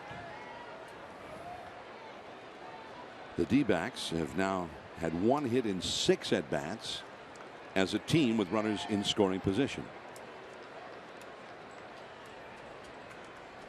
2 down. The dangerous Drury up. And it's off the outside. Drury has been safe on a Matt Duffy error back in the 2nd inning, and he has singled. That was in the 4th inning. He's been on base twice. 2nd best batting average among all National League rookies at the moment. And he's got power. 2-0. But you know, you talk about meaningful strikeouts. Of the 5 that he has tonight, 4 have come with runners in scoring position. That's when guys are really grinding. They're bearing down on you. And that's when you have to make good pitches. And if you're getting swing and miss strike threes, I mean, you're doing the job. Of the 5 strikeouts, 4 of his 5 strikeouts have been swing and miss strike threes.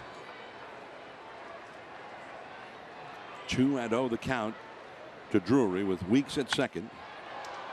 Pence on the move. And in foul ground. The inning is over. 6 strong in the books for Jake Peavy. His best start of the year up till now.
Tuesday on that homestand will be the annual Bruce Lee Tribute Night. There's a special event package.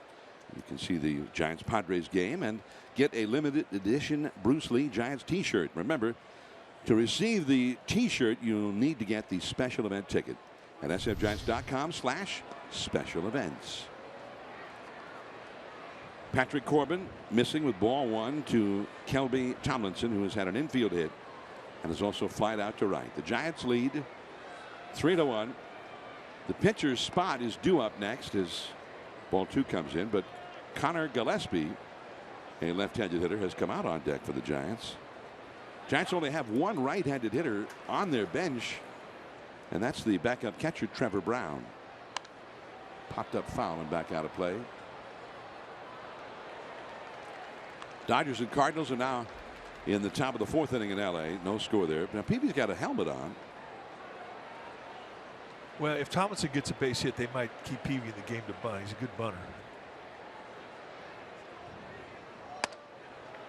2-2. But I think that Peavy's night has come to an end on the mound. And boy, was he spectacular tonight. 6 strong innings, just 3 hits allowed by Peavy. A couple of walks, 5 strikeouts. Ahmed. Not in time. It'll be interesting to see how they rule this. But, you know, the one thing about Tomlinson is he doesn't have a lot of backswing. I mean, he makes contact and he is gone. He gets out of the box as fast as anybody. He really puts pressure on you if you're a left side of the infielder. Well, the throw was high from Ahmed, but I thought, and of course I'm not a professional umpire, but I thought he had beaten the throw anyway. So here's Jake Peavy. They did charge an error to Ahmed. 0-1.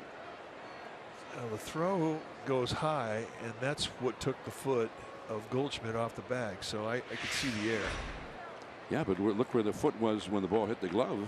Look where Tomlinson's foot was. It was close.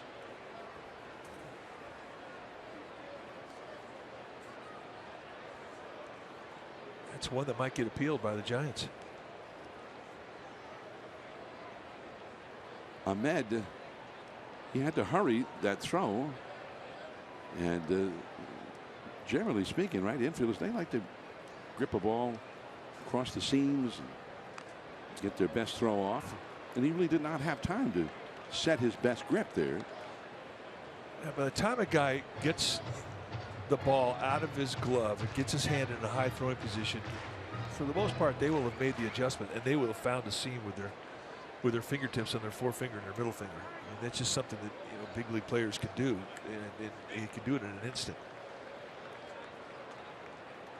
Now Peavy's going to talk it over directly with Roberto Kelly here with a 2-strike count. To find out what that man wants done here. Well, I'm sure it was a short conversation. It was something like, "Poppy, you get the bunt again." Okay, thank you, Roberto. I'll do my best. And Chip Hill calling the throw over to first base to see if Peavy was going to tip his hand in this 0-2 count, and he did.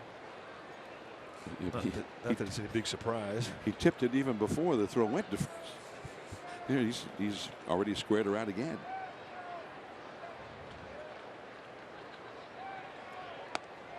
Strike 3 call.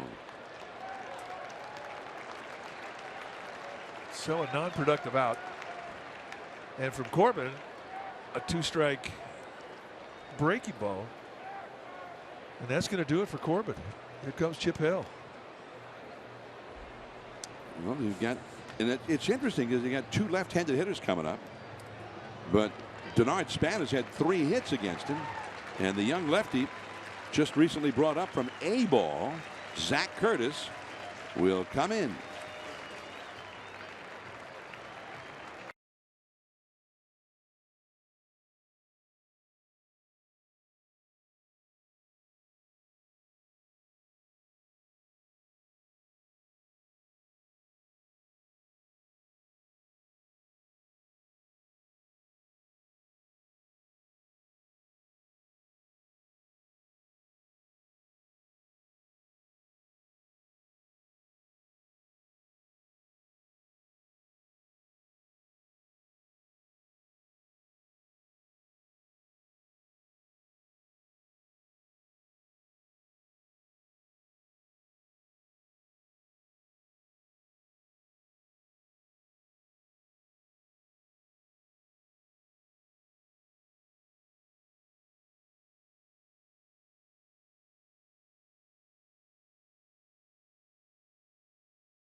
Got pregame live and postgame live before and after every regular season Giants telecast on CSN Bay Area, authentic Bay Area sports.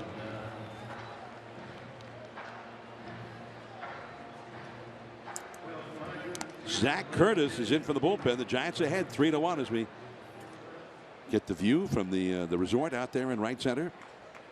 Evan Marshall, a right-hander, is now up in the Arizona bullpen. There's Zach Curtis, and Mike, this guy's a pretty good story because one day he was in A ball, where the big leagues is just sort of still a distant dream, and then the next day he's in the big leagues.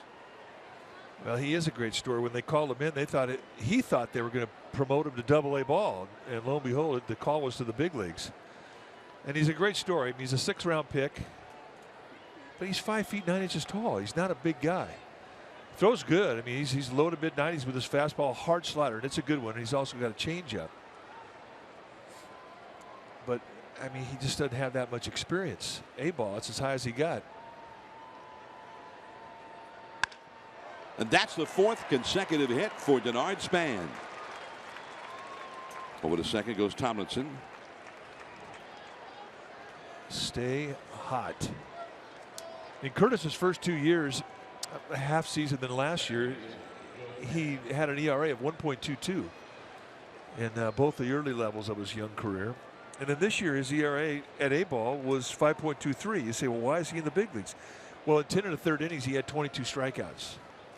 And you average over 2 strikeouts an inning, you're going to get noticed. And here he is. That was only the 2nd hit that he's given up. This is his 6th big league game. 2nd hit allowed in the big leagues. 4 2/3 innings pitched. Now 2 hits allowed. He has not given up a run. It's only the 2nd hit he's allowed to a left-handed hitter in the big leagues. Lefties are now 2 for 9 against him. Here is Joe Panik, 1 for 3 in the game. 2 men on, 1 man out. Slider in the dirt, dug out by Herman, the catcher. When you bring a kid up out of A ball, you know, you acknowledge he's got great stuff, and he does. But you're going to watch his stuff the first time you see him. And then the next time, I mean, and as his career starts to unfold, you're going to watch how he handles failure. And, you know, with a 1.5 minor league experience, you're not really failing in front of large crowds or in box scores that are seen around the country. And you watch how a guy deals with that, because you're going to fail up here at some point. You see his numbers. And a high fly ball, left center. Weeks. Tomlinson tags. Look out. I was watching Tomlinson tag, and he was merely bluffing to draw the throw. But Denard Span took off from first base after tagging up, and he went halfway to second before he beat a hasty retreat. So Panik is gone. 2 down, and now the right-handed hitting Matt Duffy coming up. And Chip Hale, with the pitcher's spot due up 3rd in the last half of this inning, is going to make a double switch, it appears. Evan Marshall, the right-hander, will be brought in, and Yasmani Tomas will go out to right field, replacing Brandon Drury. The Giants have 2 men on with 2 men out. Matt Duffy coming up. They lead 3-1 as Duffy talks it over with Posey, and we'll be back.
To catch more Giants baseball in your area by tuning into NBC Bay Area on Channel 11 over the air or on Xfinity Cable 3 and 703. Check it out and tell a friend. There's Matt Duffy heading to the plate now with 2 men on. The Giants trying to lengthen their lead here in the late innings. And there's Evan Marshall to try and keep that from happening. With 2 men on, Tomlinson at second, Span at first, so a couple of fast base runners are out there. The numbers for Marshall: 4.32 ERA, 0-1. He's got good stuff. Low to mid 90s with the fastball, slider, and a circle change. Born in Sunnyvale, California. Looking Tomlinson back to second with the spin move. Yasmani Tomas went out to right field as part of the double switch, so he'll slot into the number 9 spot in the order and be up third in the last half of this inning.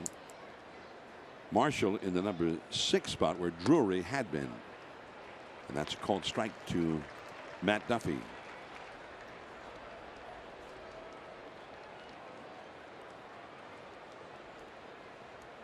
Another pitcher's battle here. The first 2 games of the series were rather low scoring, and again tonight that's too low. Fastball at 93. 1 ball, 1 strike. Giants won 4-2 on Thursday night and 3-1 last night, and they lead 3-1 here in the 7th inning tonight.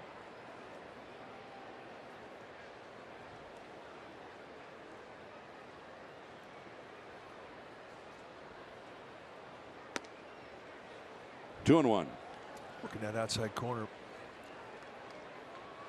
See the break on that slider. It's a quick little slider. It's a good one. Think about Marshall. He gets a lot of ground balls with that slider as well. He keeps it down around the knees.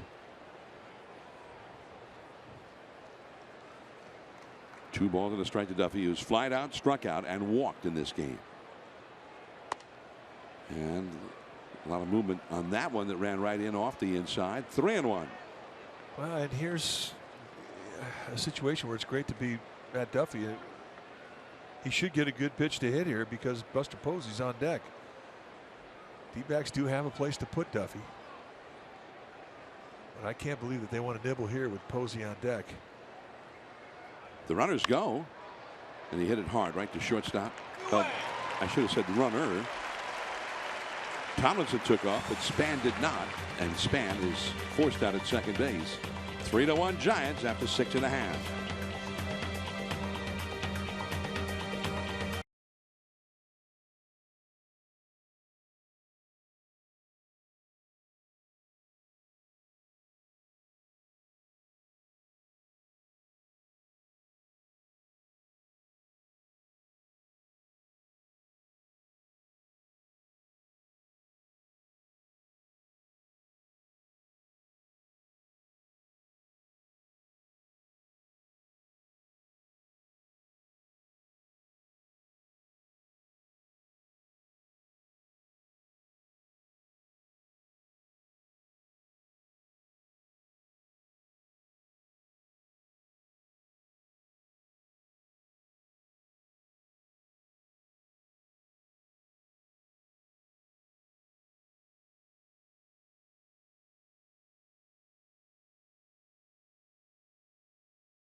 On Sportsnet Central every night at 10:30 p.m. CSN, Authentic Bay Area Sports. There's the light rail that goes right past Chase Field here in downtown Phoenix. 3-1. The Giants are leading the D-backs as we go to the last of the 7th inning. And there's Derek Law, the rookie right-hander, who takes them out now. with the last third of the Arizona lineup coming up.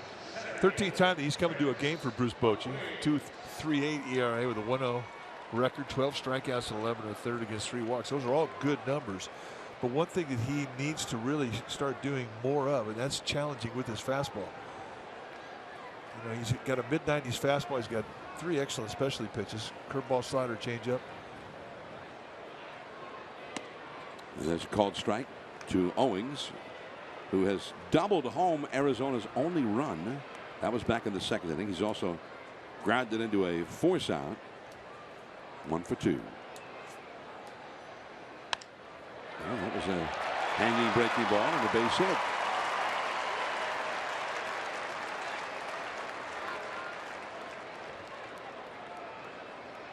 Talking it over with Dave McKay, the first base coach. And Chris Owings continues to torch Giants pitching. He has been red hot this whole series. And really, you go back to the 4 games that he had in San Francisco, swung the bat well in that series as well. They have not got him figured out. That series in San Francisco is where he really first got it going. He had been slumping up until then. Ahmed high in the air to right. Pence going back. Plenty of room. And Owings, who is halfway to second, will have to turn around and go back. Ahmed, that ball carried very well to straightaway right field. And here comes Yasmani Tomas. By the way, Owings, you mentioned in this series, he's 6 for 10 in this series.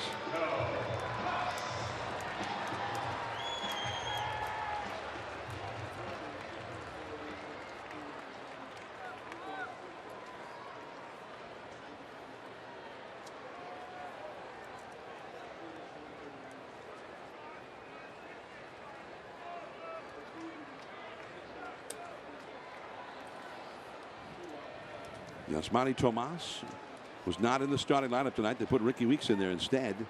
He's hitting .297 with a .349 on base average. 5 home runs.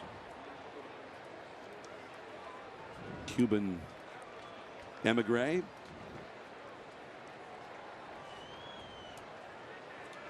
Now, after making Law wait, he stands in.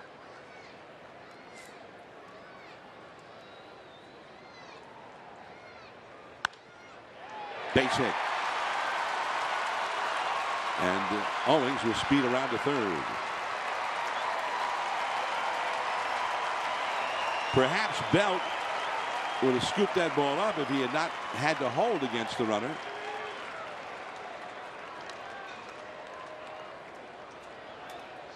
So now to the top of the order, and here is Segura. Well, the ball was hit very hard.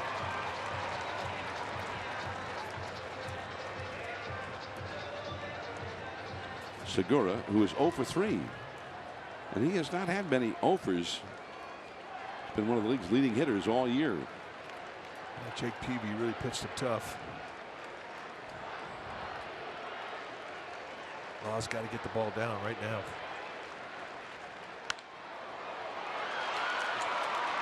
There's one, and it took too long. So Owings scores to make it 3-2. But Segura, who's a very fast runner, beat the throw to first. Well, I thought the Giants were going to have a chance because Tomas kept running. I mean, if you're the base runner in a first and third one-out situation, especially with a guy at the plate with good speed, I mean, you have to avoid being tagged. I mean, just stop. But Tomas just keeps running, and as he was running, I'm thinking they may get a chance to get that double play. But in the end, just too much foot speed from Segura. They do get the run. But that was not a good base running play from Yasmani Tomas. So now 3-2 with Jake Lamb, the left-handed hitter, coming up. Bruce Bochy is going to bring in the left-hander Josh Osich. So it's a 1-run game here in the last of the 7th. The possible tying runs at first base. 2 down. And we'll be back.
Last of the 7th. And Segura, a fast runner, is at first base. And the dangerous left-handed hitter, Jake Lamb, coming up against this man, Josh Osich. See the numbers for Osich. He's been a workhorse. 21st time he's come into a ball game 0-1 with a 1.88 ERA. You're going to see mid to high 90s with two-seam movement. He only uses the two-seam grip on the fastball. He's also got a slider and a changeup.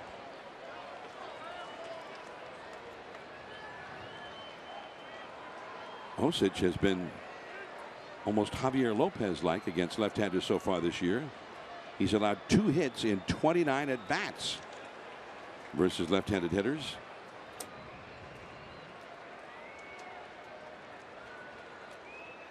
And Segura steps back in the bag. And a steal could be a very big play here. He is the possible tying run. Jake Lamb, by the way, has not hit lefties well. He's got a 120 batting average against left-handed pitching so far. 3 for 25. It's a called strike. 94-mile-an-hour fastball challenge. And I think a lot of times lefties will go up there looking for nothing but breaking balls against left-handed specialists. You really can't call Osich a left-handed specialist yet, although he's, as John mentioned, he has incredible numbers against the lefties. 0-1 the count. Strike 2 call. Yeah, looks to me like he's sitting breaking ball. He has 2 belt-high fastballs out over the middle of the plate. And watch his back leg. I mean, he's not timed to this at all. He's just sitting there looking for something soft, and that was by him.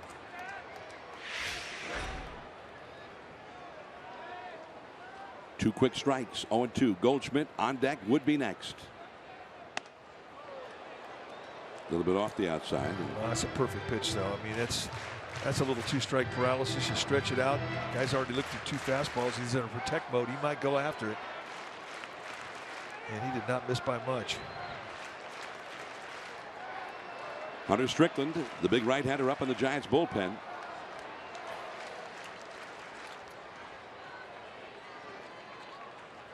Steps off the slab. If this inning continues and Goldschmidt, who is the on-deck hitter, comes up to hit, he'll face Strickland. This is a one-and-done appearance for Josh Osich. A ball and 2 strikes. Buster Posey, fair ball, throws it out. Osich gets it done, but the D-backs cut it to a 1-run game.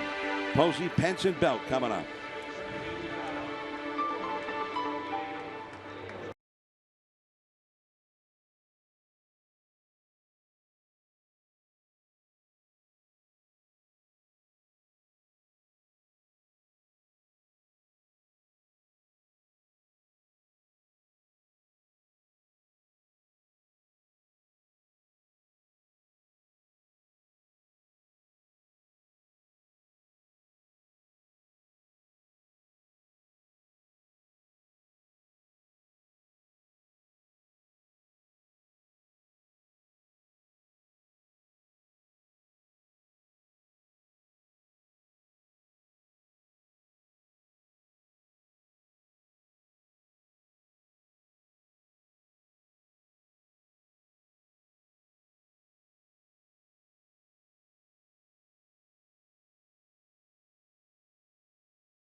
Inning, and it has been really a great night for Jake Peavy, who was fantastic. 5 strikeouts, 4 of which came with hitters up with runners in scoring position. And 4 of them were swing and misses. This is the only strikeout he had that didn't have a runner in scoring position. And so a lot of money pitching tonight for Jake Peavy. 6 solid innings. Evan Marshall to Buster Posey. Left center field. And Owings gets there. Buster, he hit it to the right spot. He just hit it out off the end of the bat. Didn't hit it that hard. So Posey is 1 for 4. Here's Hunter Pence. Evan Marshall still in there for the D-backs. Pence with the 2-run homer in the 4th inning. That made it 3-1 Giants. It's now 3-2. Pence has the 1 hit. He's also fouled out to first and grounded out to third.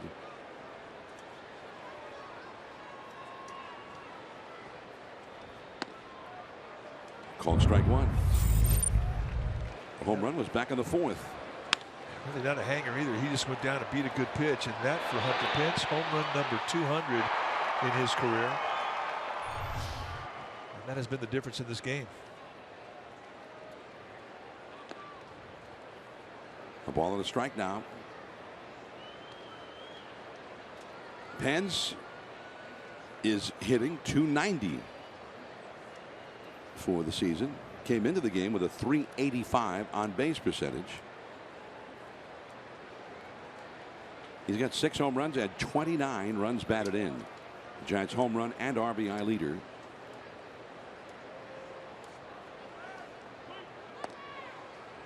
Two and 1. When the day began, Cespedes of the Mets and Arenado of the Rockies were the league leaders in RBIs with 31, and then Bryce Harper of Washington, Anthony Rizzo of the Cubs, each with 29. Now Pence has 29. Ooh.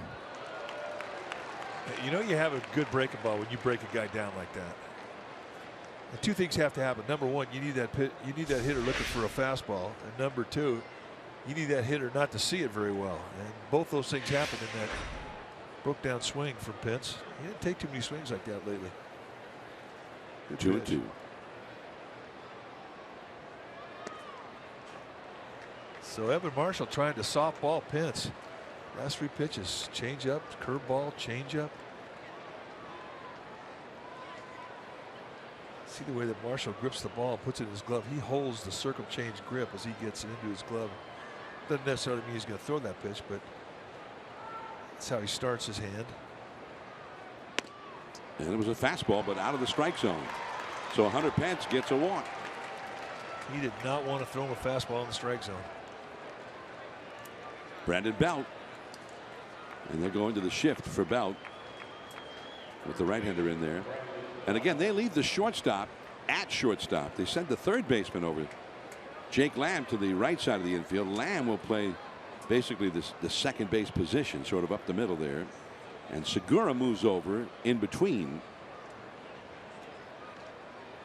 And Lamb plays shallow at short right now, knowing that Belt is a threat to lay down a bunt for a hit. Called a strike. Belt not too happy about that call. He thought it was outside.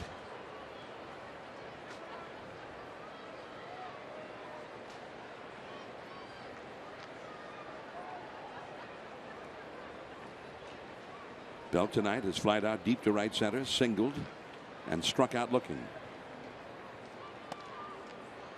1 ball, 1 strike.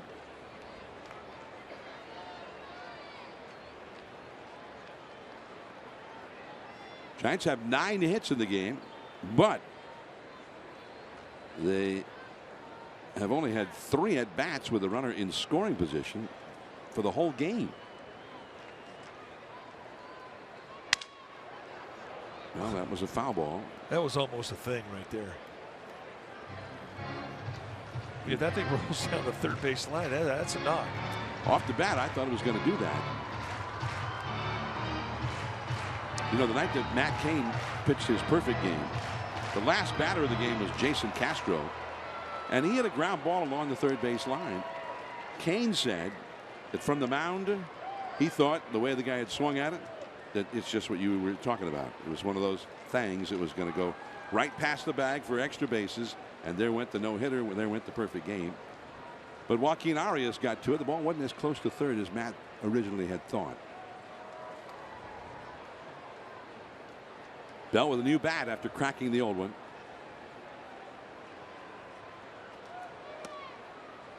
Two and two. Change up.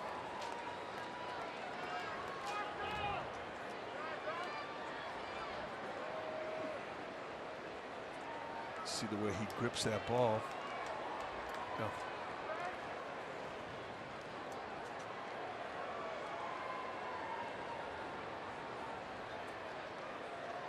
Chris Herman dropping the signs. 2 and 2. Wow. That's a good breaking ball. That's a great place for that breaking ball. Here's that final out. The one that came off the bat thought was going to be a double.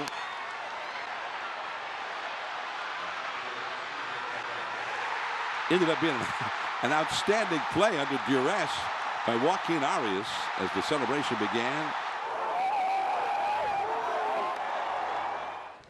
What a night. Pretty emotional night. And that ballpark that has had many special nights, that one is right up there. The only perfect game in the long history of the Giants. 134th season this year of Giants baseball. That is the only time that any Giants pitcher in all those years, more than a century, has ever pitched a perfect game. 0-1 to Pagan, who has gone 0 for 3 in this one. Pence the runner at first. Goldschmidt on the bag with him.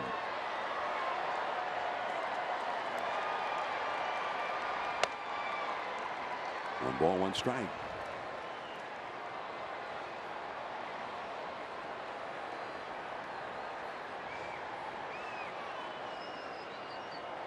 Pagan, a switch hitter, has hit .293 as a left-handed batter so far this year. Just got back from the hamstring strain that had shelved him for a while yesterday, and he's thrown out by Segura.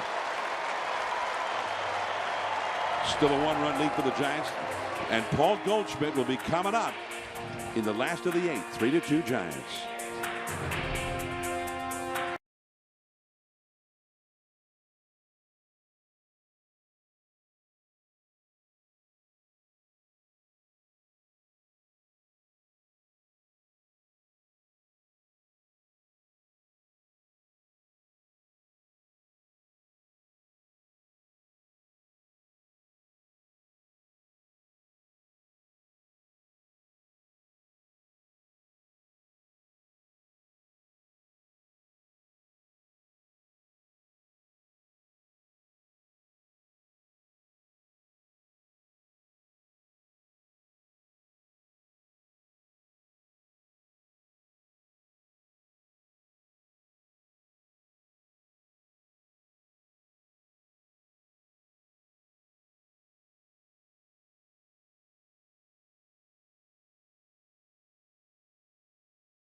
Bay Area tomorrow afternoon at 12:30 for Giants pregame live before the final game of this series. Matt Cain will get the call for the Giants in that one against Ruby De La Rosa, and we'll be back with you on NBC Bay Area and the Giants television network next Friday night at 7 for the Giants Cubs from AT&T Park, and it should be Jake Peavy in that one against Jake Arrieta.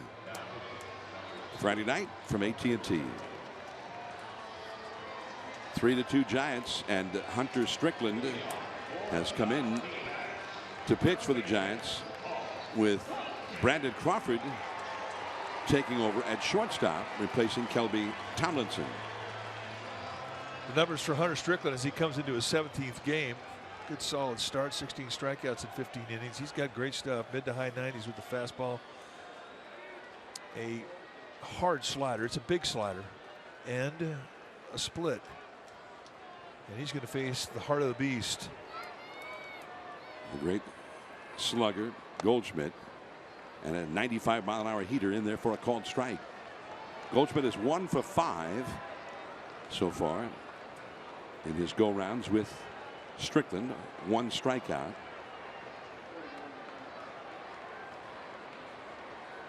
Daniel Hudson, a right-hander, starts warming up in the Arizona bullpen now.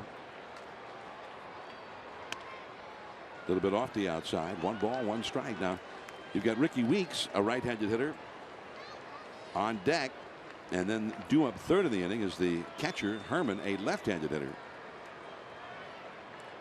Goldschmidt is bounced to Peavy, who made a great play on him. Flied out to shallow center and grounded out to third. 0 for 3 tonight. Now it's 2-1.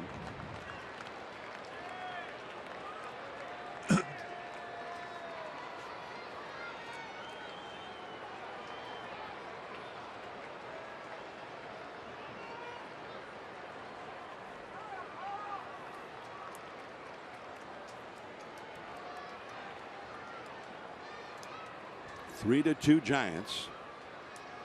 2-1 the count. And a foul backing out of play.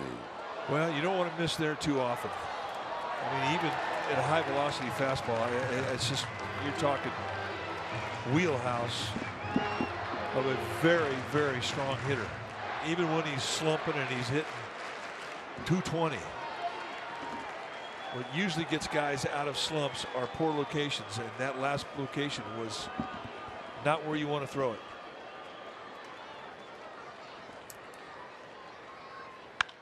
Right up the middle, base hit.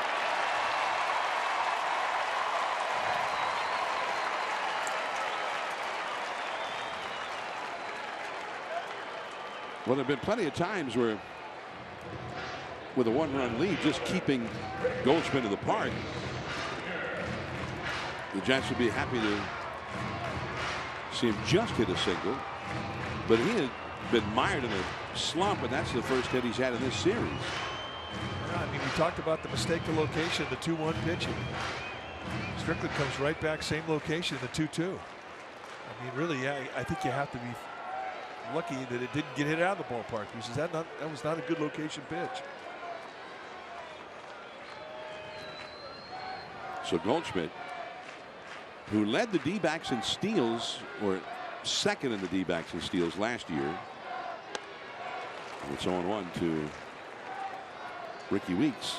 And right now, Strickland's having a hard time getting that ball down. Now, that'll happen. Guys come out of the bullpen. Bullpen mounds usually for visitors are a little bit different slant-wise than the mound of the main diamond. And you can have a 4 or 5 pitch period where a guy just can't locate down, and he'll miss up at the belt. Right now, that's where Strickland is. He's at the belt. Living dangerously. Gets that one down, but too low. Well, you're right. I mean, this is a part of the lineup where there's some pop, and they're looking for something that they can elevate on contact. And belt high fastballs are those type of pitches. Giants bullpen is quiet, meanwhile, even with the left-handed hitter Herman coming up next. Arizona now has both Hudson and the closer Ziegler warming up in its bullpen. 1 ball, 1 strike to count. And strike 2. Two-seam fastball, and that's a nice pitch right there. A good call for Posey. If you're going to go in that inside corner, bring that type of movement that's going to run in on the right-handed hitter. Ricky Weeks does not think this is a strike, but it's been a strike all night long. It's been wide in there. Strike zone's been wide on the inside part of the plate to right-handers. If you're Posey, you may go right back in there. 1-2. Goldschmidt diving safely back. Goldschmidt has 3 steals so far this year in 5 tries. He's one of those guys who seems to pick his spots well in terms of stealing bases.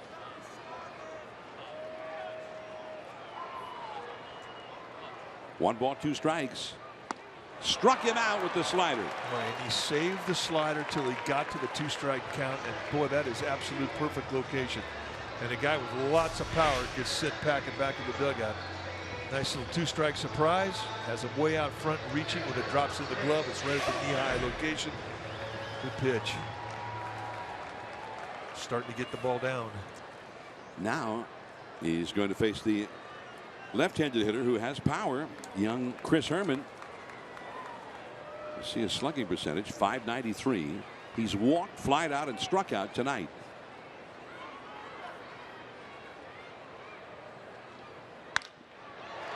That's through, base hit. And Goldschmidt will go to third. You just don't get that much time if you're an infielder on this infield. Very quick infield, and it really restricts the normal range that you have in slower infields. And for Joe Panik, I mean, they played him to pull, and he just hits it right to his right, and you're only going to get a step to a step and a half of coverage on the sharp hit ground ball. So now Phil Gosselin has been introduced as the pinch hitter for Evan Marshall, the pitcher, in the 6th spot in the batting order. And now Strickland's job is to figure out a way to keep Goldschmidt from scoring the tying run here. The middle infield double play depth. Ball 1.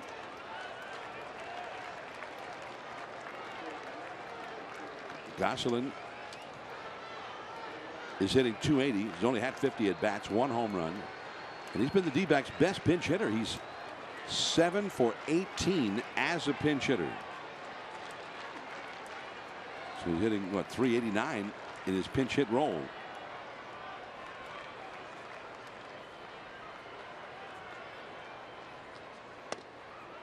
And that's a strike on that inside pitch. The thing about Strickland, when they put that target on that inside corner to the right-hander, he is burying it.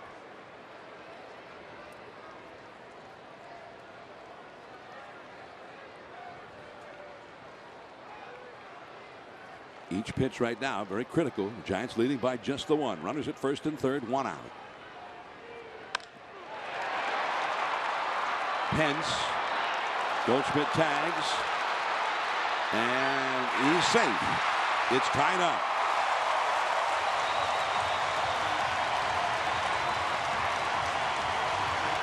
Pretty good throw by Hunter Pence. It was a great throw by Hunter Pence. You can't make a better throw. He had momentum coming in, but you just have too much speed with Goldschmidt. I mean, you look at the guy, and he's always been a guy who projects power, and you don't project a lot of power with speed. But he's got that combination, and he just showed it there. And we get a brand new ball game. So the Giants bullpen unable to hold the lead. Derek Law yielded a run in the 7th. Now Strickland has seen the D-backs put another run on the board to tie it. And here is Chris Owings with 2 down. And he's been their hottest hitter in this series.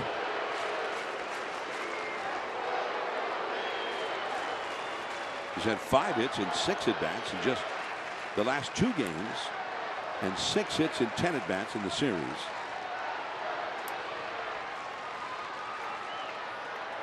He's doubled home a run, hit into a force play, and singled and scored a run tonight. Too high, ball 1. Got underneath that little push to it. That's why he's missing high. I'm sure there was a little anger in that last fastball at 97.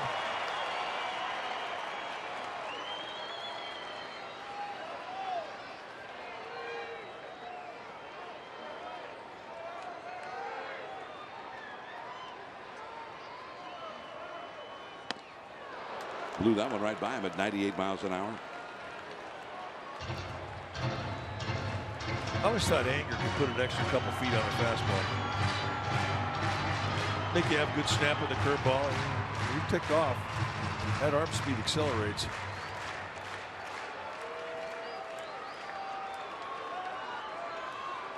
1-1 the count to Owens. 2 down in the inning. Herman, the possible go-ahead run at first. A high fastball is hit very high and into the upper deck off to the right. Foul ball. 1-2. Here's Bochy. Giants bullpen has not been lights out so far early this year.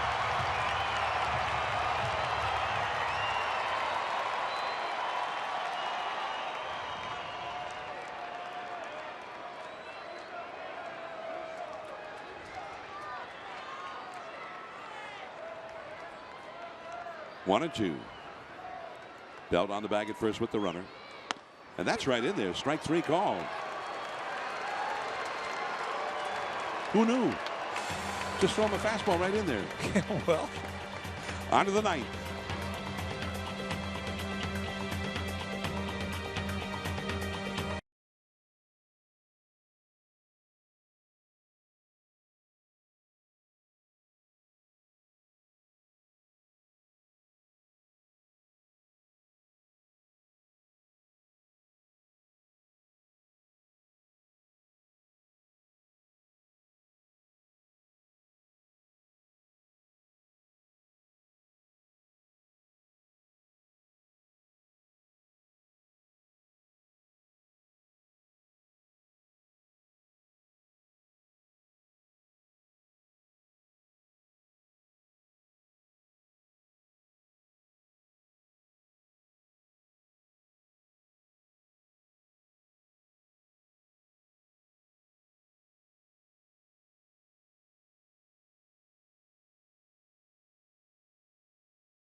Tie as we head to the ninth inning. The D-backs with single runs in the 7th and the 8th against the Giants bullpen to tie it.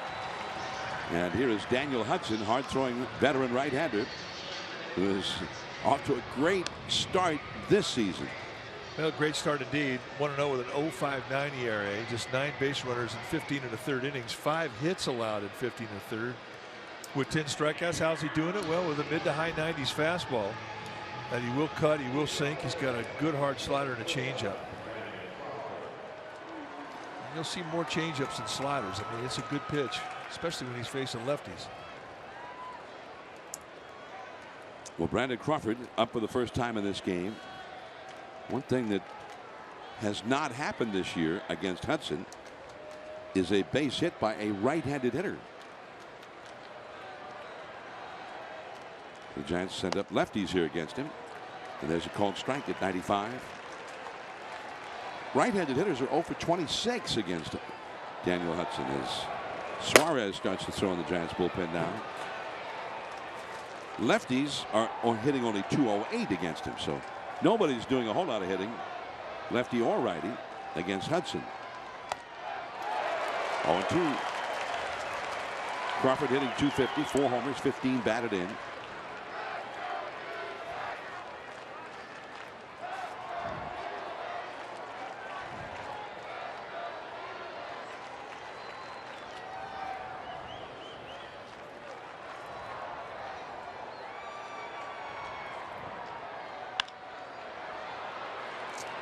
Ricky Weeks in left field.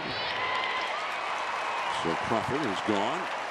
Now Connor Gillespie will come up as the pinch hitter for Hunter Strickland. And another lefty, Denard Span, on deck.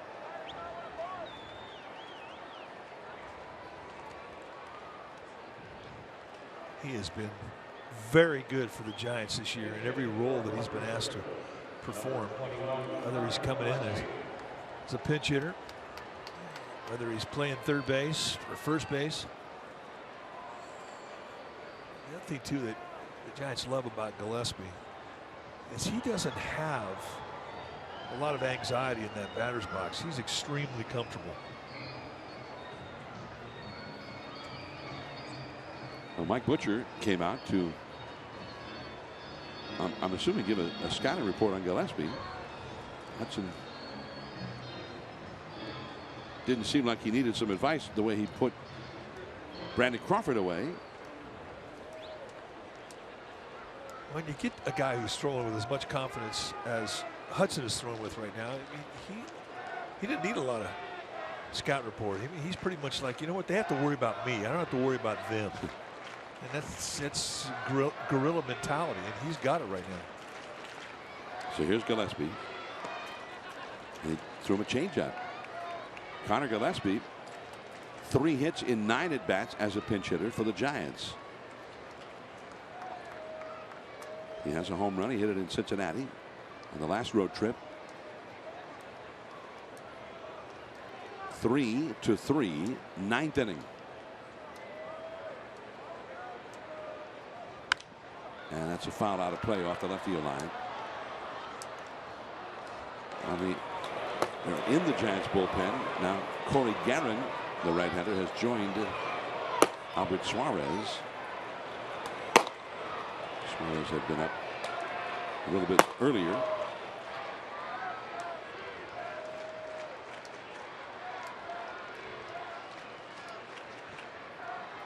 One ball, 1 strike to count. That's a base hit into center field. Owens hustling over to cut it off, keep it to a single. And now Denard Span, who's been 4 for 4 tonight, coming up. Well, he's been fantastic, and everything that he has hit tonight has been in good balance. I mean, just letting the ball get to him. He's used the whole field. I mean, he's hit everything they've thrown at him. Off-speed stuff, hard stuff, in, out. I mean, he's just on it. But he's been on base 4 times. The Giants gotten him home only 1 time. So Gillespie, the runner at first. Goldschmidt on the bag with him, opening that hole a little bit on the right side. And there's a called strike to him. Span is 1 for 4. So he doesn't have a whole lot of experience against Hudson. The one he hit was a triple. Denard Span's batting average now at .280 for the year.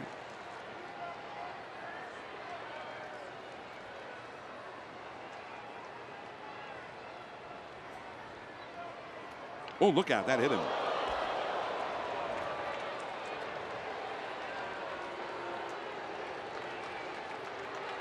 So Span hit by the pitch and reaches base for the 5th consecutive time. This one a very painful way to get on. 3rd time this year he's been a hit. Now that's a 90-foot mistake, and it also puts a Giants runner in scoring position. Let's take a look at it. Just hits off the left shin, but you're talking mid-90s fastball. That's going to stick with him for a while.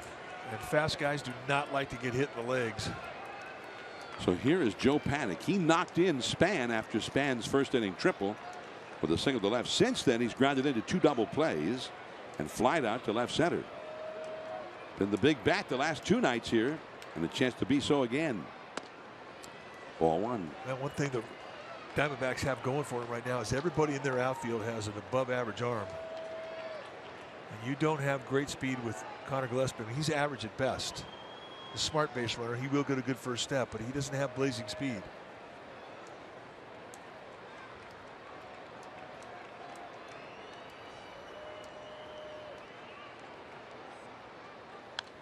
Back to the screen. A ball and a strike.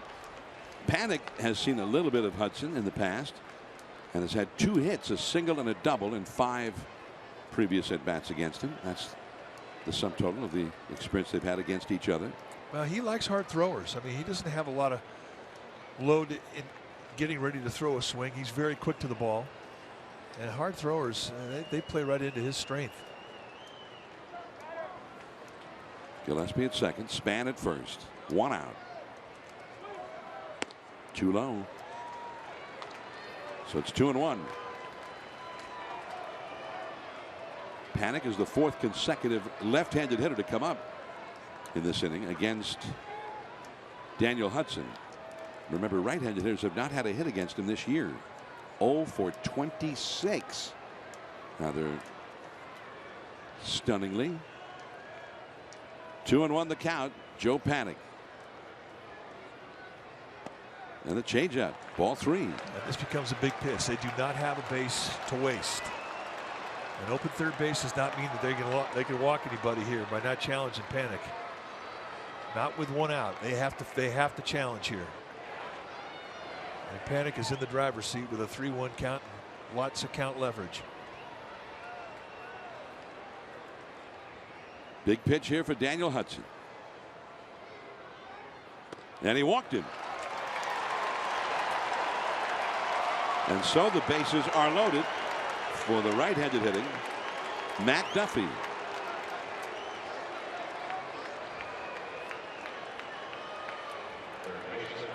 So 2 free gifts of 90 feet, a hit batsman and a walk.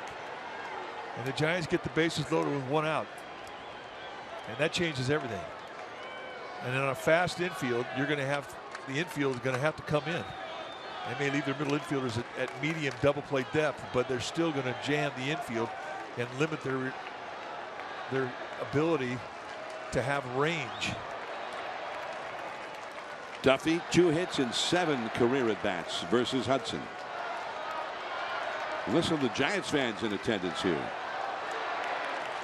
Now the catcher Herman will go out and speak directly to Hudson.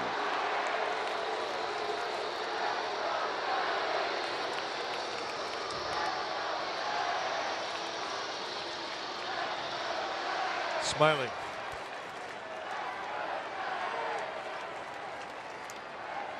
They're here every night. And I can't remember a time when that couple has not been here at the game. So here's Duffy. He's 0 for 3 with a walk in this game.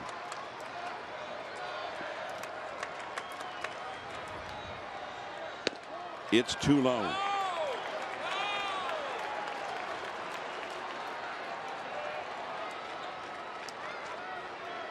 Buster Posey is out on deck.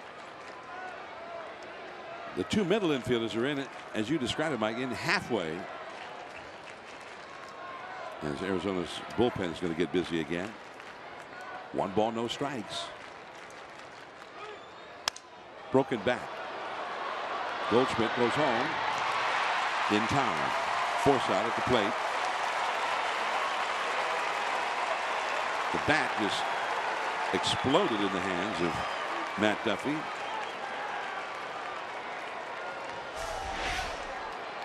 The bases are still loaded. Goes right in on the hands with a high octane and just blows it up. And Goldschmidt, who is a good throwing first baseman, and an easy throw to get the force at home. So that leaves it to Buster Posey. Buster has not had a whole lot of success against Daniel Hudson. Only 3 hits in 14 career at bats against him. 3 men on, 2 men out. Ball 1. The infield back normal depth now with 2 down. Buster tonight is 1 hit in 4 at bats. He singled in the 4th inning to left field, and then moments later scored on Hunter Penn's home run. Span at third, Panic at second, Duffy at first, all ready to run at the crack of the bat with 2 down. Deep and foul, very much foul. Off the left field line. He was not impressed with 96 miles per hour. He yanked that thing.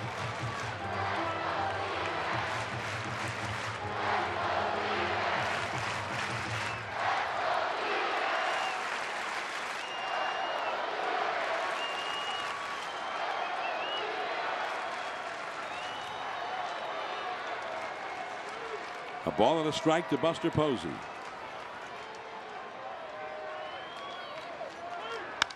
That ball is hit deep into right center field. That one is headed toward the resort, and it bounces into the resort. That would have cleared off the bases if it had only stayed on the field. As it is, 2 runs have scored to put the Giants back ahead 5-3. A bolt of lightning here in the desert off the bat of Buster Posey. 5-3 Giants. Not a problem with his balance on this particular swing, and this is classic Buster Posey, taking a pitch with inside movement, two-seam movement coming back into him, and inside out and at the opposite gap. And that's exactly what the Giants have been waiting for him to get more consistent with that approach. And this one pays off big time with the bases full. And the Giants jump on top.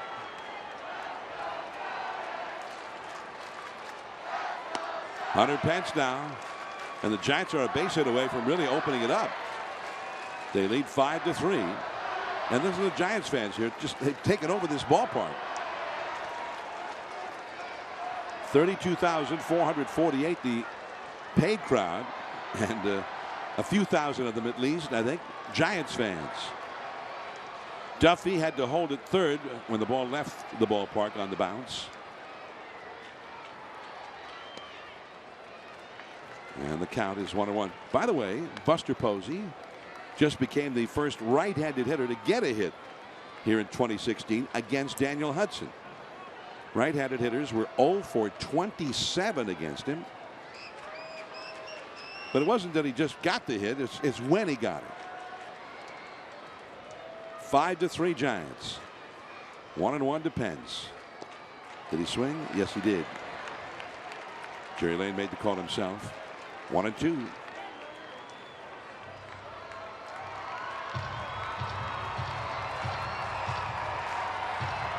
Well,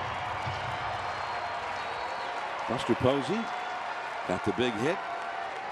It's been a difficult first few weeks of the season for Buster, especially the last week and a half. He had been hot. 1-2 the count. Down the right field line, just foul. Our ball dude down there in the right field line has been money tonight. Another nice play. And how close was it? About 3 feet. Never left his feet. A bit.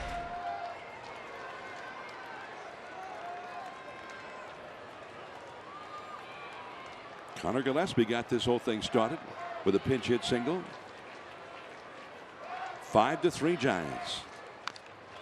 And it's still 1-2 as Hunter Pence was able to fight off that breaking ball. Yeah, that was not a hanger. That was some fuzz.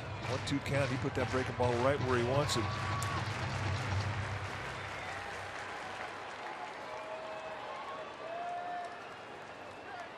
Two more runners in scoring position here. Duffy at third, Posey at second with 2 down. A ball and 2 strikes to Hunter Pence. He's had 3 hits and 9 career at bats against Hudson, and he struck him out.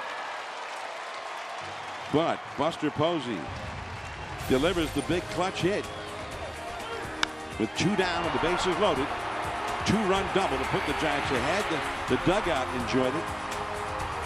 5-3 Giants, last of the night. Coming up.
2-run double to put the Giants ahead now. By the way, Santiago Casilla is not being used tonight by Bruce Bochy. Casilla having appeared in 3 consecutive games. So Bruce Bochy did not want to bring him in for a 4th straight game. And Corey Guerin, who's had 1 save in his major league career, gets the call. 1 hop. Duffy at third. 1 away. Now that's the way to start a 9th inning with the lead when you don't have a whole lot of experience as a closer. 1 pitch, 1 out. No better way to start. It's almost like you start the inning as they say, all right, you know, we're going to give you an out here. But it'll do wonders for calming a guy down, too. So Ahmed is retired. And now Yasmani Tomas will come up.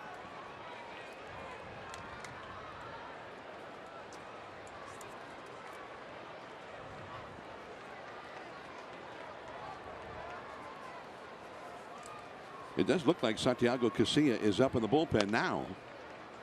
There is a slider that misses for ball 1. So Casilla, who got the save here last night. Mark Gardner's telling him if you're going to go in, you're only going to go in for 1 hitter. That is at the knees for a called strike. Tomas hit a single to right in his only other at bat tonight. That was in the 7th inning. He came into the game in the first half of the 7th as part of a double switch. Leadoff man Segura is on deck.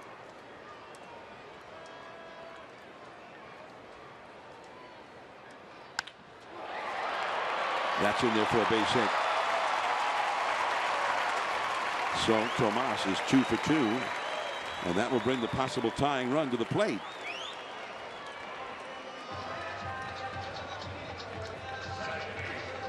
Gene Segura, who is 0 for 4 tonight.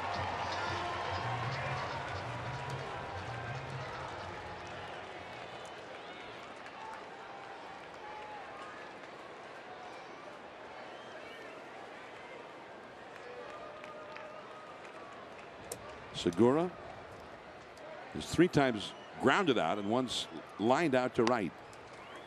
That's called a strike on the inside. 91-mile-an-hour sinker. Guerin is in his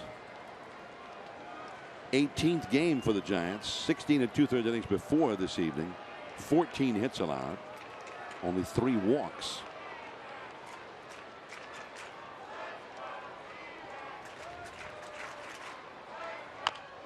Hit very softly. Posey's going to have to hurry. Just in time. Wow. What a throw by Buster Posey. With a fast runner hustling up the line.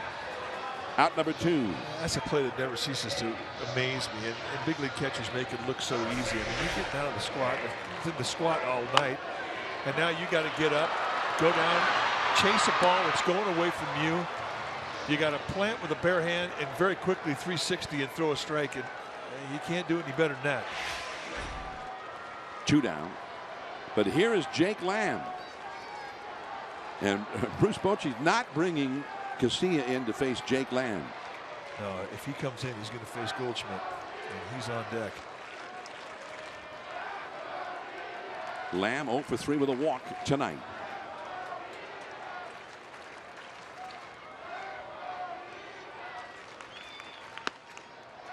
Strike 1 at the knees. Perfect location with power sink in that outside corner.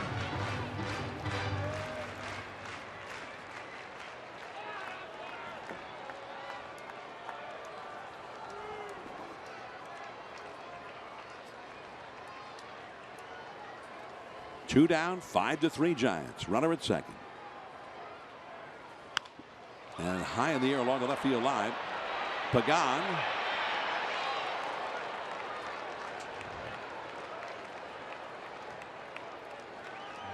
Still going, 0-2.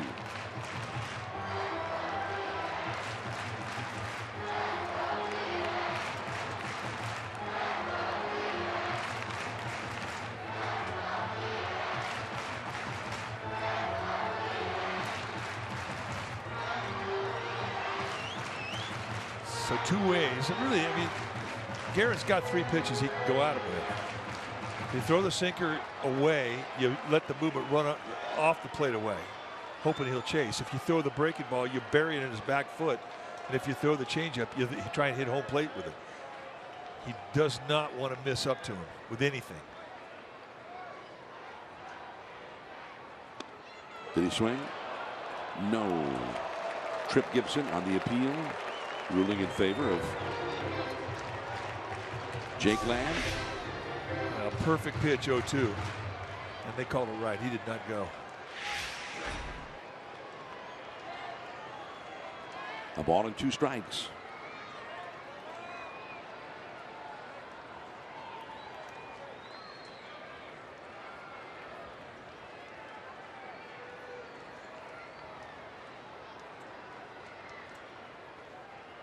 Tomas, the runner at second. And Paul Goldschmidt is on deck with 2 down. The 1-2 pitch. Struck him out. A foul tip held by Buster. The ball game is over, and the Giants have made it 3 in a row over the D-backs with a 5-3 win and their first 4-game winning streak here in 2016, going back to their victory over Toronto on Wednesday. And where do you even start with all the heroes in this game? There's so many of them, but it has to begin with Jake Peavy.